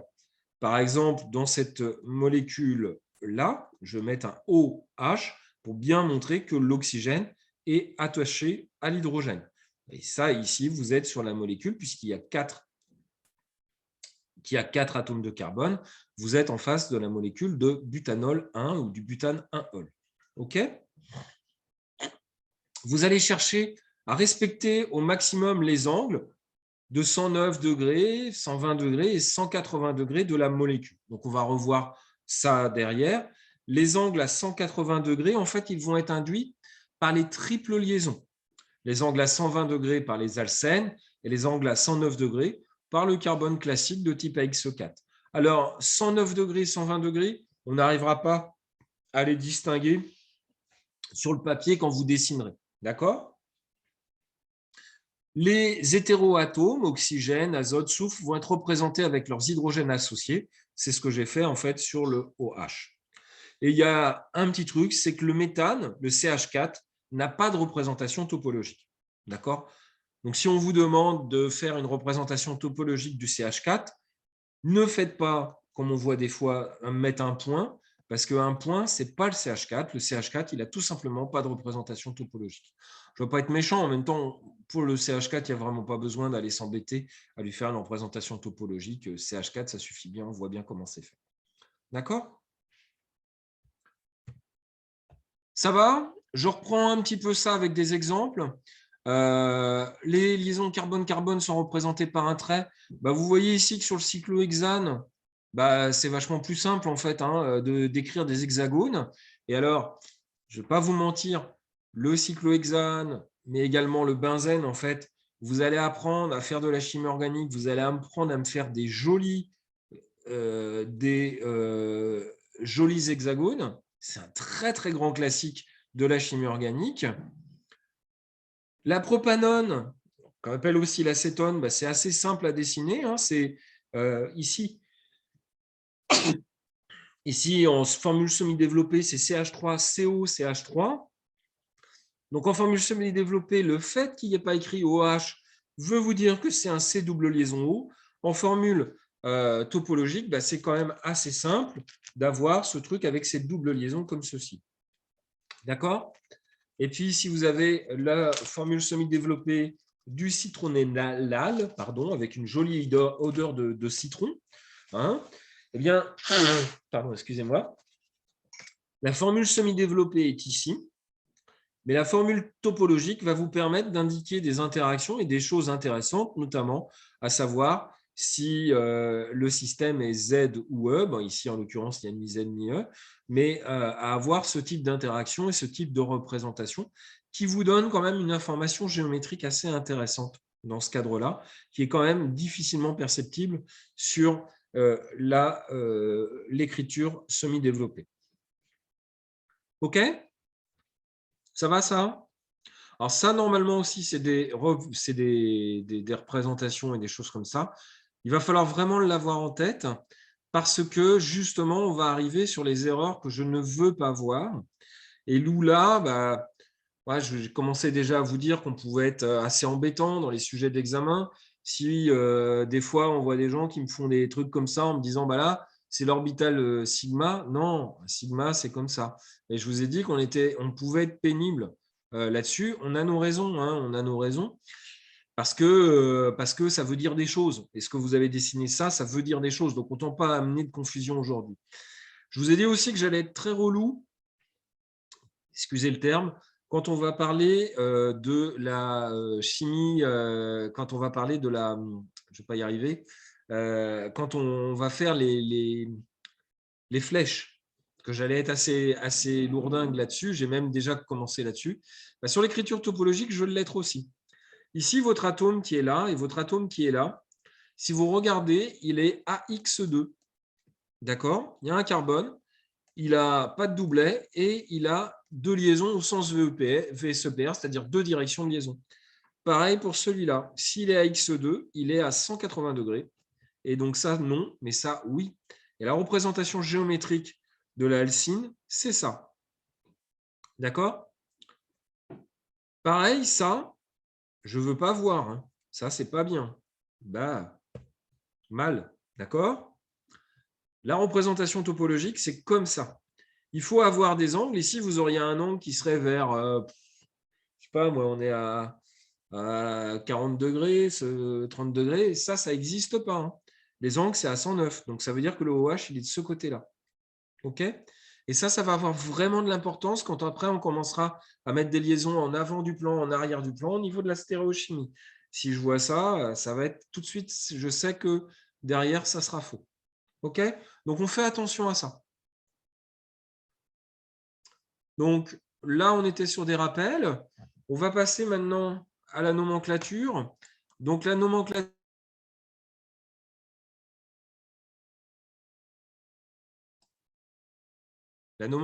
pardon. Donc, la nomenclature, c'est une partie qu'il faut faire ensemble. D'accord? La nomenclature, je ne vais pas vous mentir, on va le faire rapidement parce que vous l'avez vu déjà ensemble. Mais,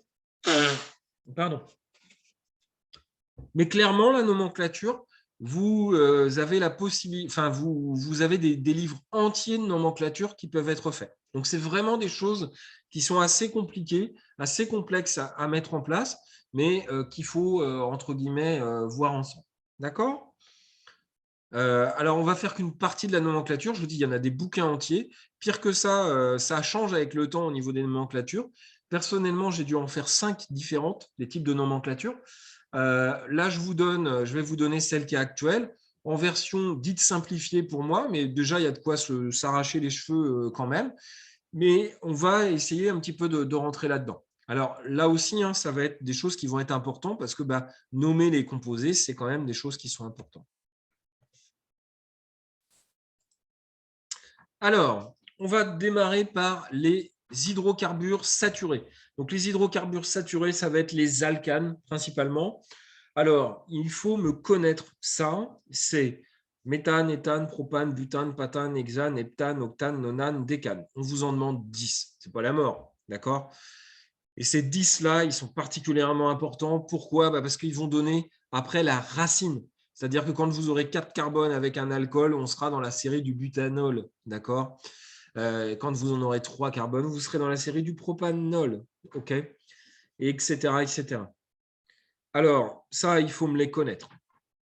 Et directement, méthane, éthane, propane, etc. Vous n'avez pas le choix. Le nom, c'est le nom qui est arrivé comme ça avec le préfixe ane pour les alcanes, avec la représentation topologique qui est représentée à droite. Entre parenthèses, ça vous permet peut-être de vous entraîner comme ça. OK, je passe des alcanes. Ce qui va rester, c'est meth, et, prop, but, etc., etc. Entre parenthèses, mon truc n'est pas bien placé, je suis désolé. Faut aller un petit peu plus loin. Alors, les hydrocarbures, malheureusement, ils peuvent être ramifiés. Alors, la nomenclature va se faire dans ce cadre-là en 4 temps. Vous allez repérer la chaîne carbonée principale. C'est celle qui contient le plus d'atomes de carbone. On est toujours dans les hydrocarbures, hein. Les différents radicaux vont prendre le préfixe « il ». Vous allez numéroter la chaîne principale carbonée de sorte à ce que les indices des radicaux soient les plus petits possibles. Et les radicaux vont être cités en préfixe par ordre alphabétique. Donc, j'insiste là-dessus parce que des fois, vous avez d'autres nomenclatures. Il y avait d'autres nomenclatures qui étaient vues. Et si vous avez eu un prof de physique-chimie qui ne s'est pas mis à la page il y a quelques années, ben, il ne vous a peut-être pas fait l'ordre alphabétique. Donc, c'est vraiment l'ordre alphabétique en indiquant leur indice sur la chaîne principale. Et si vous avez plusieurs radicaux, eh bien, vous ajoutez, si vous en avez 2, di. Vous ajoutez tri, vous ajoutez tétra si vous en avez 4. D'accord? Penta si vous en avez 5. Et le préfixe, il ne compte pas dans l'ordre alphabétique. D'accord? Bon, on prend un exemple. Délibérément, je vous ai pris un exemple un peu complexe qui n'est pas simple. D'accord? Donc, je vous ai dit, on repère la chaîne carbonée principale. C'est celle-là. Ça va? Bon, là, ce n'est pas trop dur. La chaîne carbonée principale, donc on n'est que dans les carbones. Quand on aura des OH, des trucs comme ça, il faudra repérer la fonction principale. Là, ici, on n'est pas dans le cas, on n'est que dans le carbone. Pire que ça, le carbone saturé. La chaîne la plus longue, c'est celle-ci. Maintenant, on va regarder. Donc, à partir du moment où vous êtes sur la chaîne principale, vous avez 10 atomes de carbone, on est dans la série du décane. OK? Donc, on est dans le décane.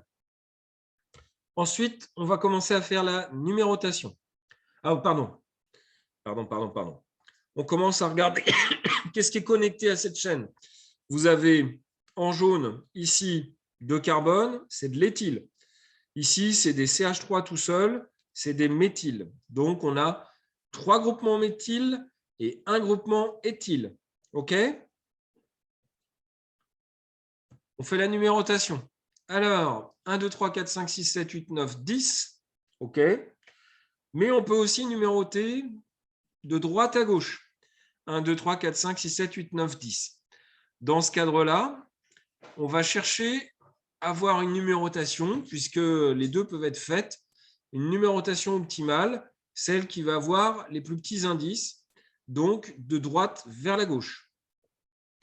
Et donc, le numéro, la molécule qui arrive à la fin, c'est de dire que c'est le 4-éthyl 2,5,5-triméthylděcane. Alors, pourquoi on met méthyle après? C'est parce que ce n'est pas tri qui est important, c'est bien méthyle qui est après éthyle. D'accord? Par ordre alphabétique. Ça va, ça?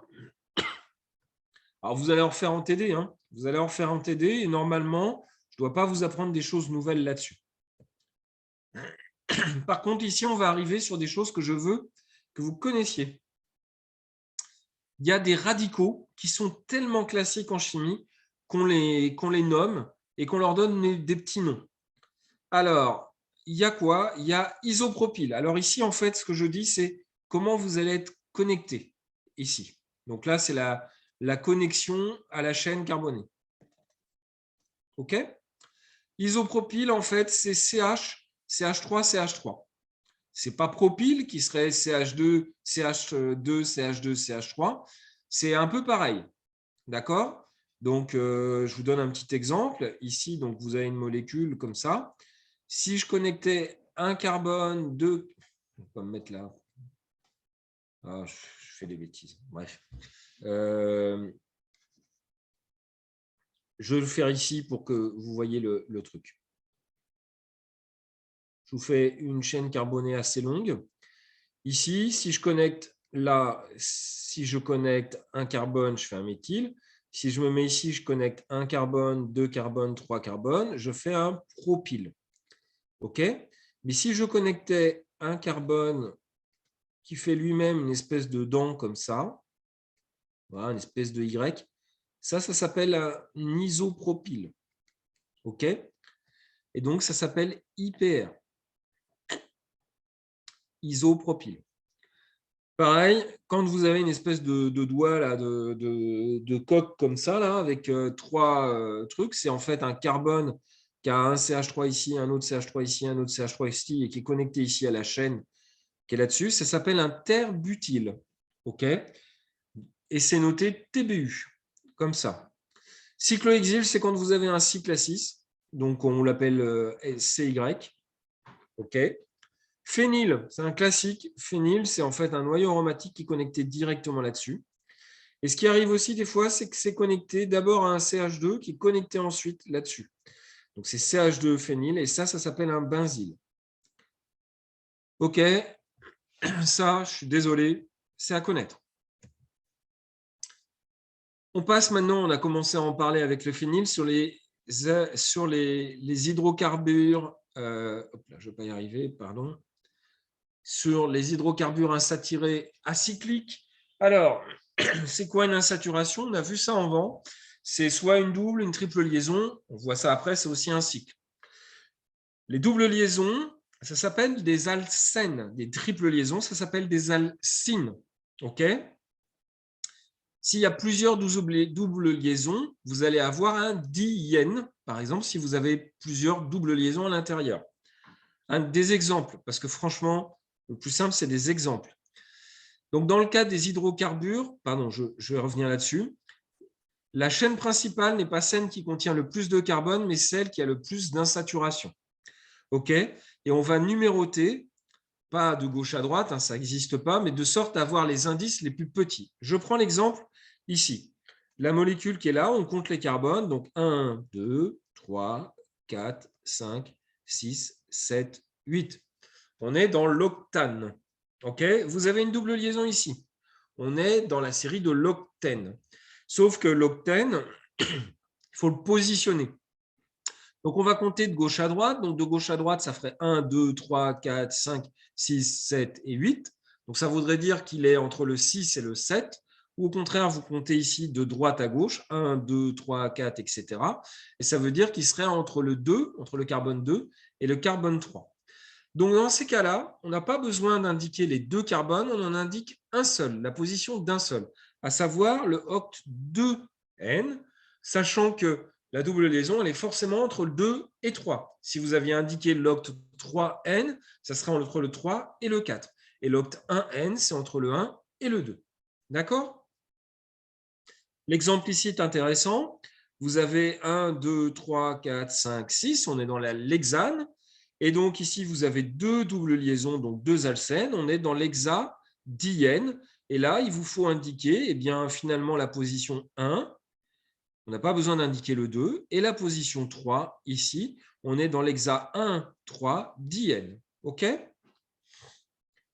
Ici, attention, ici, la chaîne carbonée principale, c'est celle qui contient la double liaison. Donc ici, vous n'avez pas besoin de prendre en compte ce truc-là. Ce truc-là, finalement, c'est la radicale. D'accord? Donc, on regarde combien de carbone on a. 1, 2, 3, 4, 5, 6, 7. D'accord? 7 carbones. On est dans l'heptane. Vous avez une double liaison. On est dans l'heptène. La double liaison, la numérotation, on voit, on l'a fait ici. 1, 2, 3, etc. 4, 5, 6 et 7. Donc, en fait, on est dans l'hept 1N avec une position, avec un groupement qui a 3 carbones ici, qui est le propyle. On est en face du 3-propyle hept 1N. Alors, ici, eh bien, je vous laisserai le faire. Je vous encourage à le refaire et à retrouver ici. Vous allez trouver les numérotations qui correspondent dans ce cadre-là. Évidemment, quand vous mélangez alcène et alcyne dans ce cadre-là. D'accord? Alors, ce que je vous encourage à faire sur la partie cours, mais vous allez le refaire en TD, ne vous inquiétez pas. Ce que je vous encourage à faire, c'est vous reprenez les formules, au moins vous avez les formules avec les trucs et vous essayez de les retrouver par vous-même. D'accord? Sur les hydrocarbures cycliques, eh bien, en fait, c'est la même chose. Avec 3 carbones, eh bien, vous allez former le cyclopropane. 4 carbones, le cyclobutane, le cyclopentane, le cyclohexane, le cycloheptane, le cyclooctane. Les cycles les plus rencontrés en chimie, c'est les cyclopentanes et les cyclohexanes. D'accord? Ils sont plus stables. Vous savez pourquoi ils sont plus stables? Parce qu'en fait, dans le cyclohexane, pour prendre l'exemple le plus simple, dans le cyclohexane, les angles que vous allez avoir dans le carbone ici, ils sont très proches de 109 degrés.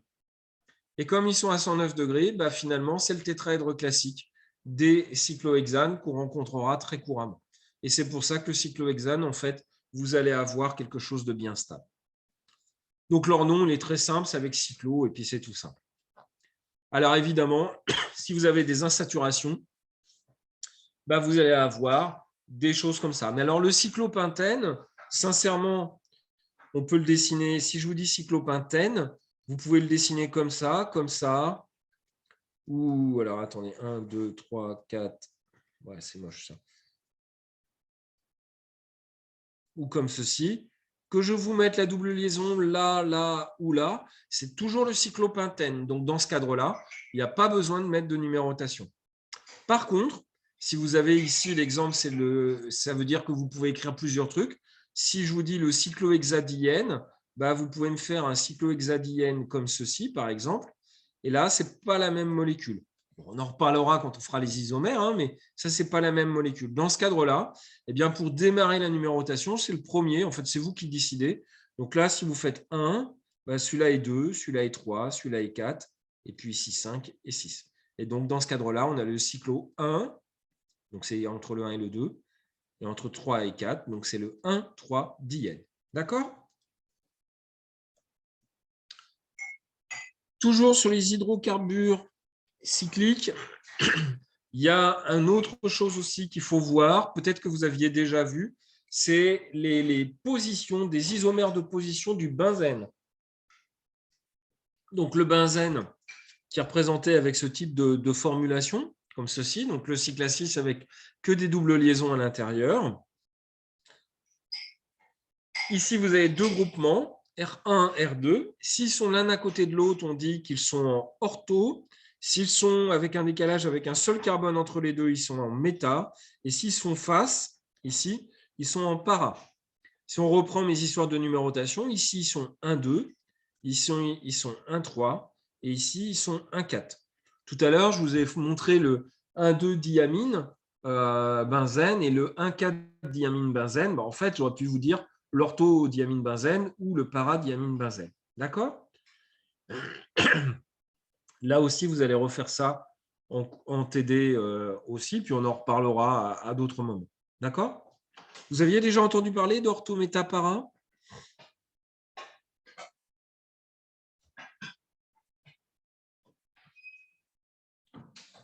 Super. Allez. Évidemment, en chimie, on n'a pas que du carbone. On n'a pas que du carbone, on a également d'autres fonctions chimiques. Alors, je vous ai résumé ici, dans les formules, dans la représentation en formule semi-développée, représentation en formule topologique, la quasi-totalité des fonctions chimiques que vous aurez besoin de connaître. OK? Alors, on a fait un arbitrage comme ça, avec des fonctions qu'on a besoin ou pas de connaître. Alors, pour vous, si ça peut vous rassurer, les chimistes, ils en ont beaucoup plus que vous. Mais pour vous, en fait, on a décidé, on a vu quelles sont les fonctions que vous rencontrerez le plus souvent. Alors, il y en a que vous rencontrerez bien plus souvent que d'autres, mais bon. Il y a quoi à connaître? Il y a l'acide carboxylique. Acide carboxylique, ça se représente comme ça, RCOOH.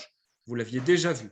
Il y a les esters. Les esters, en fait, c'est la condensation d'un acide carboxylique et d'un alcool. Et la représentation est celle-ci. Il y a les halogénures d'acyle. Alors, halogénure ici, c'est en fait quand ici, c'est soit un chlore, un brome ou un iode. D'accord? X, je vous ai dit, c'est un halogène. Alors ça, c'est des composés qu'on voit pas forcément souvent en bio, mais qu'on voit et qu'on vous a mis dans le truc. Ce qu'on voit très souvent en biologie, c'est les amides. Les amides, à ne pas confondre, s'il vous plaît, avec les amines. D'accord ? Les amides, c'est ce que vous retrouvez dans les protéines, par exemple, mais dans plein d'autres situations. C'est des fonctions chimiques que vous retrouvez massivement. Les nitriles aussi sont des fonctions chimiques que vous allez retrouver. Les aldéhydes, RCHO, on note bien qu'on n'écrit pas COH, qui voudrait dire qu'on est dans le cadre de l'alcool, mais c'est HO pour vous indiquer que finalement, vous avez ici, avec une liaison, avec un hydrogène, qui n'est pas forcément indiqué, qui est comme ceci dans la formule topologique. D'accord ? L'acétone, normalement, vous devez connaître cétone. On fait en formule semi-développée RCOR. En fait, c'est avec un carbone et une double liaison. À ne pas confondre avec l'acide ou avec l'ester. En fait, R ici et R, il y a du carbone dessus. Sinon, c'est d'autres fonctions chimiques. L'alcool, vous devez connaître, sans être péjoratif par rapport à votre vie sociale. C'est des fonctions qu'on rencontre très régulièrement, des fonctions dites hydroxyles, qu'on rencontre très régulièrement en biologie, dans les sucres ou dans d'autres produits de dégradation. Il y a évidemment les amines qu'on veut que vous connaissiez. Alors les amines, attention, le N est important ici par rapport à l'amide où il y a un D, d'accord ? Les amines, en fait, c'est un peu l'équivalent des alcools, avec simplement le fait qu'au lieu d'avoir un oxygène, c'est un azote, et puis comme un azote, il fait 3 liaisons, du coup, c'est un NH2, c'est RNH2 dans ce cadre-là. D'accord ? Et enfin, il y a les thiols. Alors, les thiols, c'est des fonctions SH, d'accord ? Et c'est exactement pareil que l'oxygène. Souvenez-vous, sur le tableau périodique des éléments, le soufre, il est juste en dessous de l'oxygène, et donc, c'est principalement des fonctions qui sont assez similaires, que vous rencontrerez notamment dans les acides aminés, les cystéines, par exemple, vous rencontrerez assez souvent avec le fait que les thiols, ça vous ne le savez pas, mais ça ne sent pas vraiment le printemps quand on ouvre les produits avec du thiol. En gros, ça pue, quoi. Mais bon, c'est pareil avec les amines, ça ne sent pas bon. Ça va, ça ? C'est les différentes fonctions chimiques. Et ça, c'est à connaître par cœur. De la même façon que les règles, elles vont être importantes à connaître. Alors, les règles, elles se passent en plusieurs temps. Avant de nommer un composé de chimie organique, donc là, on n'est plus que dans l'hydrocarbure, on est à un truc vraiment complexe. Il faut identifier dans un premier temps la chaîne carbonée principale. C'est celle qui contient là où les fonctions principales, avec le maximum d'atomes de carbone, d'insaturation, une fonction secondaire. Et ensuite, il faut identifier les différentes fonctions chimiques. OK ? Alors, c'est un petit peu complexe vu comme ça. Alors, les priorités, je ne suis pas vicieux, c'est la même que celle que j'ai indiquée dans mon tableau. C'est-à-dire qu'en premier, c'est l'acide carboxylique. Ensuite, c'est l'ester. Après, c'est l'ajout légionnaire d'acide, puis l'amide, puis le nitrile, puis l'aldéhyde, puis l'acétone, puis l'alcool, puis le thiol, puis l'amine. Et ensuite, c'est l'halogène au tout dernier. Donc, l'halogène, en fait, c'est quand vous avez le chlorobutane, par exemple. OK ?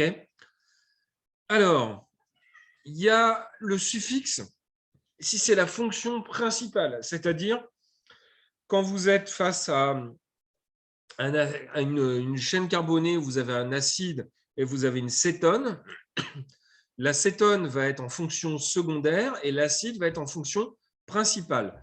Dès lors, vous allez placer le suffixe de la fonction principale. Le suffixe, en l'occurrence pour l'acide carboxylique, il y a une partie préfixe acide, mais surtout une partie suffixe, c'est oïque. Ça sera du butanoïque, ça sera du pentanoïque. D'accord ? Pareil pour l'amide, etc., etc. Par contre, il arrive des fois qu'un composé soit en fonction secondaire. Alors, c'est le cas, par exemple, de l'acétone. L'acétone, si vous êtes dans une molécule qui mélange de l'acide carboxylique ou de l'ester et des cétones, eh bien, l'acétone sera fonction secondaire. Donc, on la passera en préfixe. Paradoxalement, si vous avez une molécule qui a de l'acétone et qui a, par exemple, une amine, l'amine sera fonction secondaire et l'acétone sera fonction principale. On va voir des exemples, ne vous inquiétez pas. OK? Donc, ça aussi, c'est à connaître. La méthode maintenant. La méthode, je vous présente encore une fois une méthode complète. Elle est très littérale. On voit des exemples pour tout de suite illustrer ça et bien sûr, on le refait en TD. La méthode. Le nom de base du composé, c'est dérivé de l'alcane. Ça, c'est la racine, d'accord, qui possède la même chaîne carbonique principale. Si vous avez 8 carbones, ça sera toujours de l'oct. Si vous avez 3 carbones, ça sera toujours du prop. D'accord? La fonction chimique principale, elle fournit le suffixe. Si vous êtes avec une fonction cétone et du propane, par exemple, ça sera de la propanone. OK? Les autres fonctions que vous allez avoir, qui sont secondaires, donc inférieures dans mon tableau, elles sont citées en préfixe, par ordre alphabétique toujours, et bien sûr en indiquant la position sur la chaîne principale. La numérotation, maintenant, la numérotation, pour la chaîne, elle est établie de manière à ce que le plus petit indice soit donné à la fonction principale, par exemple à la cétone. S'il y a plusieurs fois le même groupe, on utilise di, tri, tétra, penta, etc. Et ça, pardon, excusez-moi pour l'atout. Et ça ne compte pas sur l'ordre alphabétique. Et les chaînes latérales sont numérotées à partir du premier atome lié à la chaîne principale. Dit comme ça, c'est compliqué. On essaye avec des exemples de façon à fixer les choses. Je vous mets tout de suite une molécule complexe, qui n'est pas simple. D'accord? Qu'est-ce qu'on repère quand on regarde cette molécule-là? Le premier temps, je vous ai mis le nom. Bref, le premier temps, c'est quoi la fonction chimique principale? Quelles sont les fonctions chimiques que vous avez là-dedans? Là, on repère ici, à droite, et c'est là où, là maintenant, il ne faut pas se planter. Ici, c'est C, double liaison O, simple liaison OH. C'est un acide carboxylique. Ici, c'est un alcool. Ici, c'est un brome, c'est un halogène. Donc, clairement, la fonction chimique principale, c'est l'acide. Quelle est sa chaîne carbonée? Sa chaîne carbonée, c'est un carbone qui contient ça, 2 carbones, 3 carbones, 4 carbones, 5 carbones. On est dans le pentanoïque. Et donc, c'est acide pentanoïque. Sauf que l'acide pentanoïque dit comme ça, c'est juste ça. 1, 2, 3, 4, 5, COOH. Attendez. 1, 2, 3, 4, 5, COH. D'accord? Là, il y a des choses dessus en plus. Donc, il faut d'abord donner la numérotation. 1, 2, 3, 4, 5. Comment je fais? Je prends d'abord la chaîne principale, 1, 2, 3, 4, 5. Et ensuite, eh bien, je numérote en mettant le numéro le plus petit pour la fonction chimique principale. L'acide, en fait, elle sera souvent 1. Donc, il n'y a même pas besoin de dire pentane 1-OIC. D'accord? Donc là, maintenant, on a un 3 bromo à mettre et un 5 hydroxy. Quel est le premier? C'est l'ordre alphabétique. C'est breu du bromo, excusez-moi, et le H de l'hydroxy. Du coup, le nom devient acide 3 bromo 5 hydroxy pentanoïque. D'accord? Est-ce que ça va?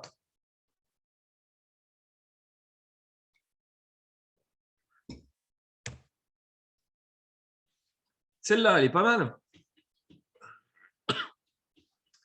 Celle-là, elle est pas mal et elle commence à être sur des choses compliquées. Excusez-moi, je suis un peu obligé de faire portier pour chat.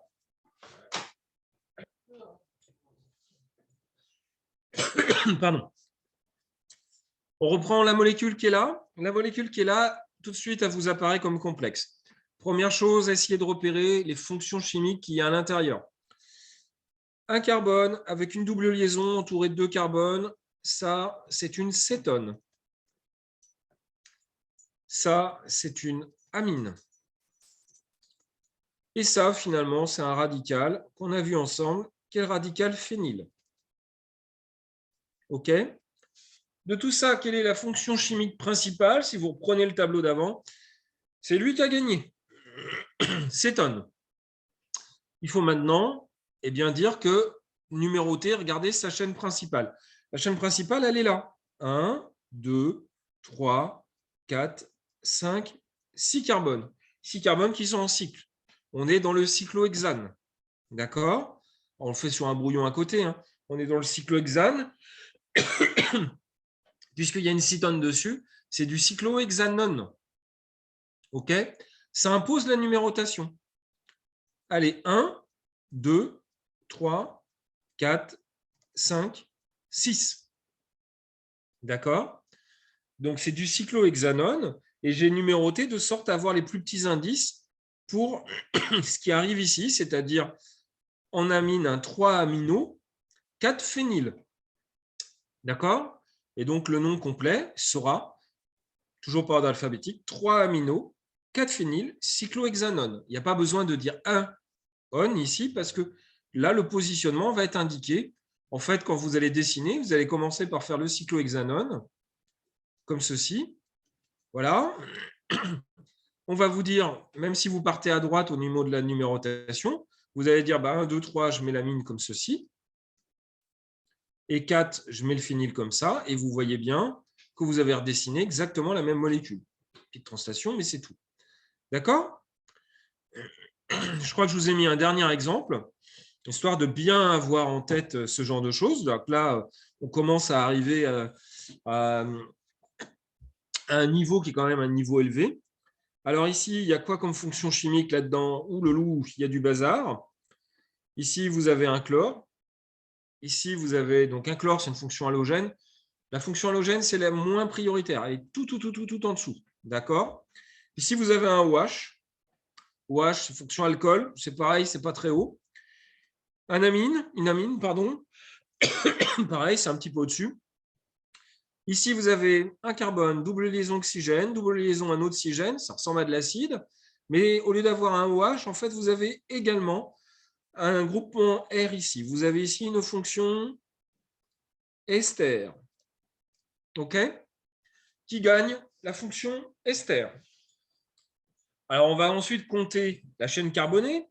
La chaîne carbonée, c'est 1 carbone, 2 carbones, 3 carbones, 4 carbones, 5 carbones. Et celui-là, il ne faut pas l'oublier, 6 carbones. Alors, il faut savoir après que si on est à 6, on est dans l'hexane et on est dans l'hexanoate 2. Et bien, de quoi? Du truc qu'il y a là. Alors, des fois, si c'était l'éthanol, c'était l'éthyle. Et là, le truc qu'il y a là, c'est du cyclopentyle. Et ensuite, vous allez numéroter en fonction de ça 1, 2, 3, 4, 5 et 6. Et donc, vous arrivez aux 2 aminos, 5 chloro, 4 hydroxyhexanoate de cyclopentyle. Alors, en termes de nom, je vous dis, on est à un niveau qui est quand même assez élevé. Hein. En termes de nom, j'ai bien conscience que ce n'est pas simple à faire. Il reste encore 1 minute de cours. Je vous donne une astuce si vous voulez d'autres exemples. Si vous voulez d'autres exemples, il y a un truc qui existe qui est tout simple, c'est les logiciels. Et il y a un logiciel qui est gratuit. Il faut peut-être mettre votre adresse email ou un truc comme ça, qui s'appelle ACD ChemSketch, qui permet en fait de dessiner directement une molécule et puis de nommer ensuite, de lui demander de générer le nom. Donc, si vous voulez de l'entraînement, vous dessinez vous-même la molécule, vous essayez de lui trouver son nom, et puis derrière, vous faites la génération. Là, c'est un logiciel, ça ne va pas se planter, et vous allez voir qu'il va vous trouver le nom qui correspond à ça. D'accord? Donc, ça permet un petit peu de s'entraîner comme ça. Et cet outil-là, il vous sera aussi utile si vous le voulez après en stéréochimie, parce que vous pourrez tester en stéréochimie pour savoir s'il est R, il est S, s'il est Z ou il est E, ou des choses comme ça. OK? On arrive à la fin, à retenir absolument les hydrocarbures, les différentes fonctions chimiques, leurs propriétés, les règles de nomenclature. Et évidemment, il y a des exos de TD là-dessus. Et peut-être la semaine prochaine, on fera un espèce de quiz là-dessus, si vous le voulez, pour essayer de voir qu'est-ce que ça donne au niveau d'un quiz de nomenclature. D'accord ? On s'arrête là. On s'arrête là et je vais arrêter l'enregistrement.